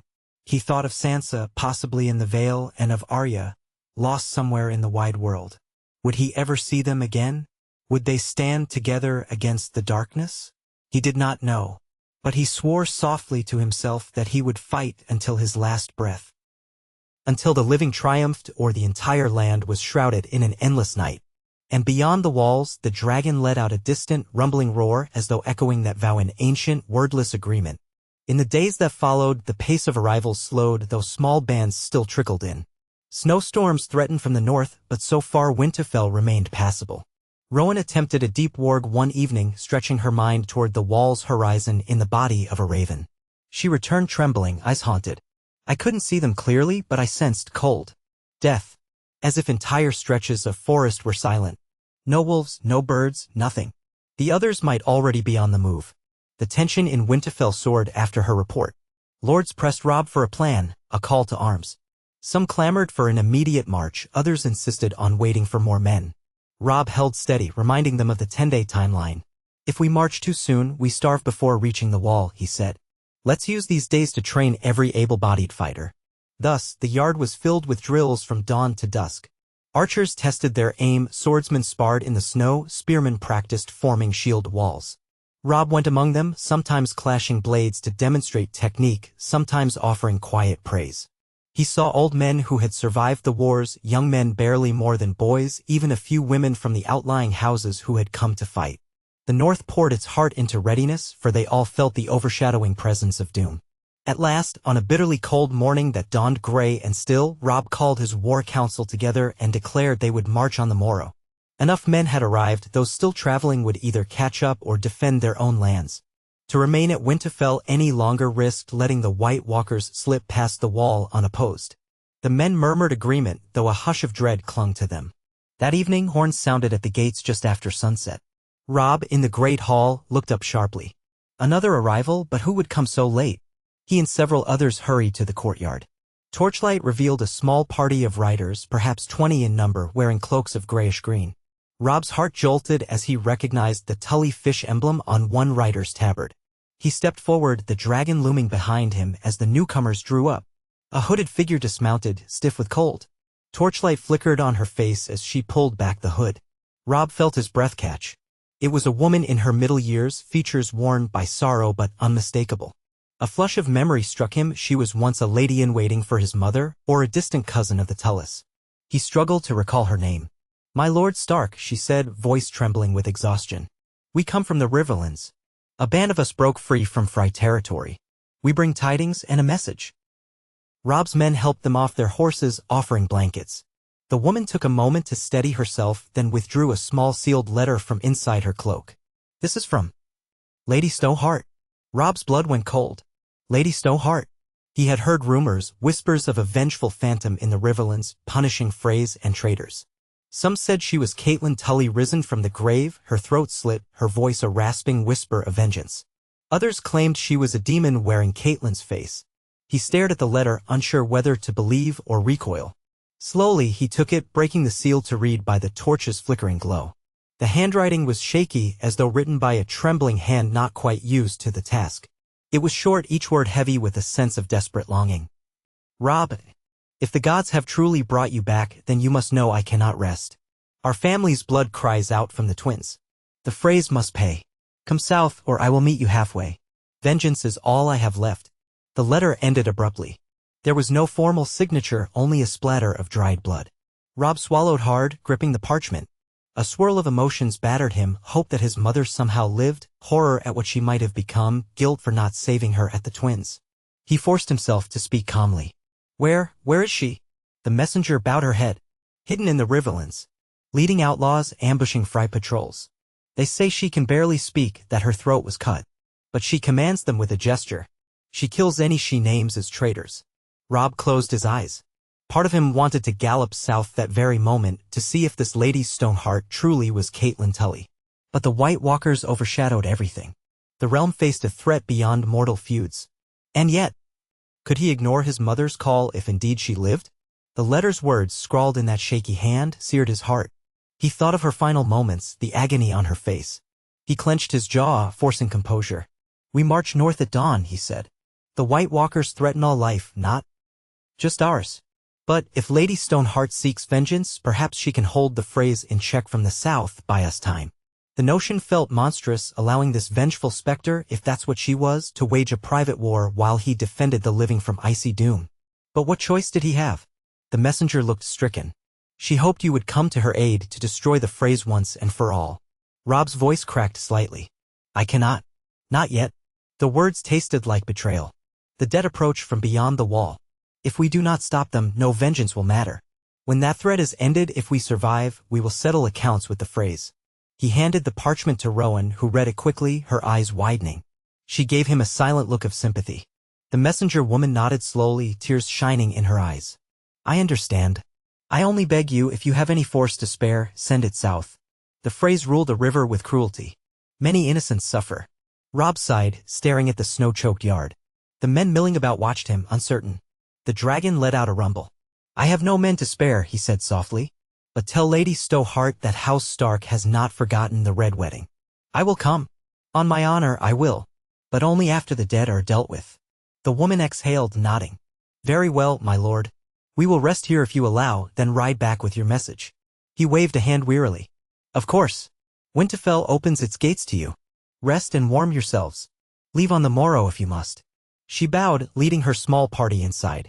Robb remained in the courtyard, the cold seeping into him. Lady Dustin, who had witnessed the exchange, approached with a guarded look. "Another family crisis?" He gave a hollow laugh. "Something like that. Are you going to chase ghosts in the south now?" She glanced toward the letter. "No," he said flatly. "Not now. The White Walkers come first." She nodded, satisfied.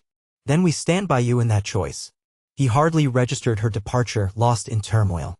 If Lady Stoneheart was truly some undead version of Caitlin Tully, it meant his mother's soul was trapped in a cycle of vengeance.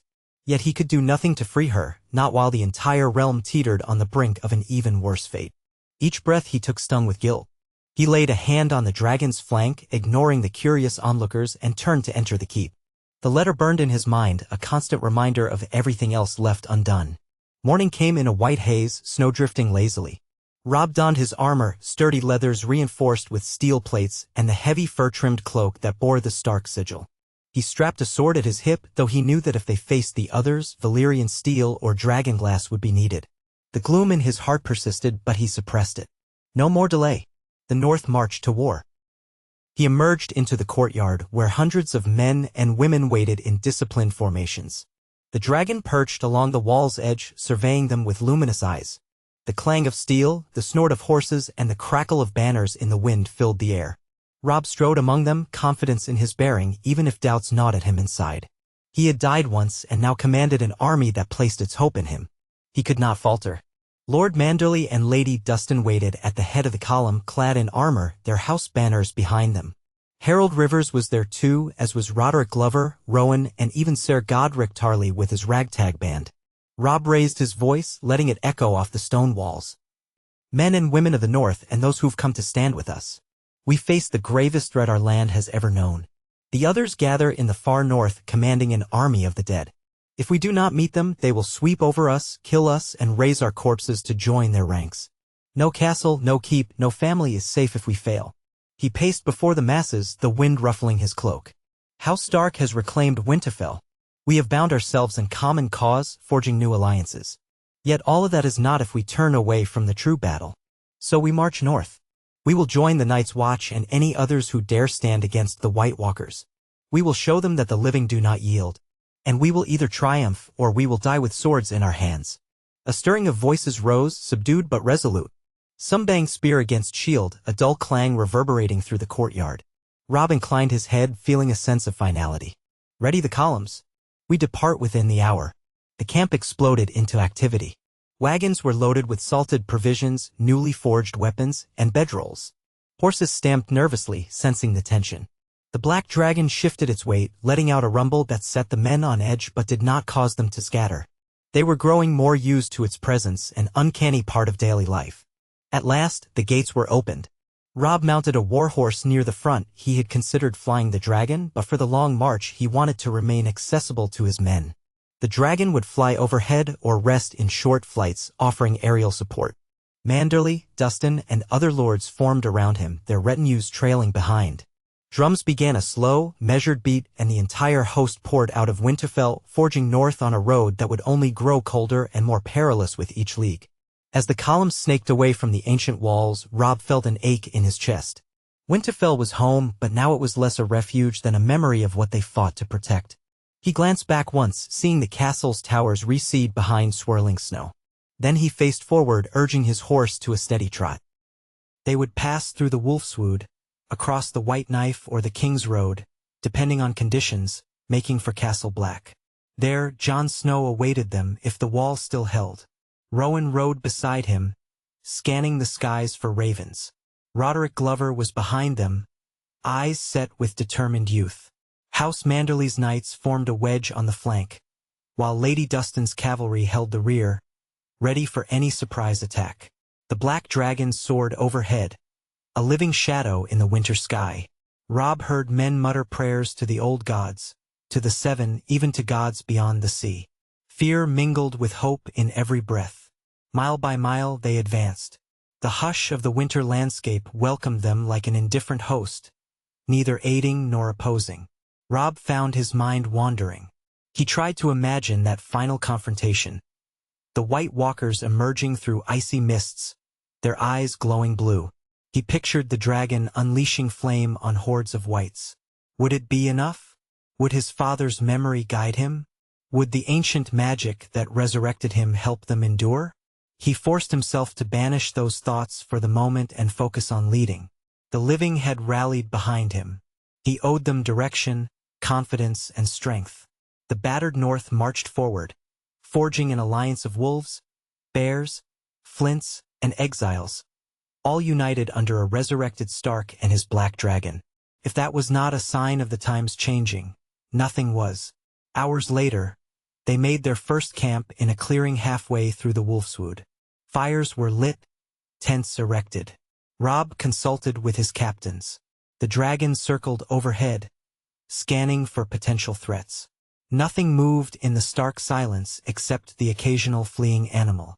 With each day, they would inch closer to the wall, and to the unstoppable tide of the undead. Night descended, the forest's shadows lengthening. Robb stood at the edge of the camp, gazing at the flickering glow of hundreds of campfires. Men murmured, polished swords, or dozed in bedrolls. Snow drifted lazily from the dark canopy above. In the far distance, a wolf howled. For a moment, Robb closed his eyes and remembered Grey Wind. A pang of loss flashed through him, but he channeled it into resolve. He turned to check on the dragon, who had settled in a wide clearing ringed with old pines. Its enormous bulk lay half-curled, eyes half-lidded, steam rising from its nostrils. He approached cautiously, letting it sense him. The beast stirred, a low rumble vibrating its chest. Robb placed a hand on its warm scales, feeling that subtle jolt of connection. "It begins," he whispered, voice low. "We face an enemy older than any of us. But you and we're living proof that death doesn't always win." The dragon didn't respond in words, of course, but Robb felt a faint resonance, a sense of agreement. In the hush of the snowy night, man and dragon kept their silent vigil. Far off, the wind moaned, carrying with it the memory of every fallen Stark, every betrayal, every lost dream. Yet here they stood, forging a new chapter. Robb let his hand rest against the dragon's side, gazing up at the swirling winter sky. The moon peeked through tattered clouds, silver on black. Tomorrow they would ride again, and the next day, and the next, until they reached the wall or died trying. The White Walkers would not be merciful, but neither would he. The living had one chance, and they rode beneath a dire wolf banner with a dragon overhead. Somewhere, perhaps, Lady Stoneheart prowled the Riverlands wreaking vengeance on traitors.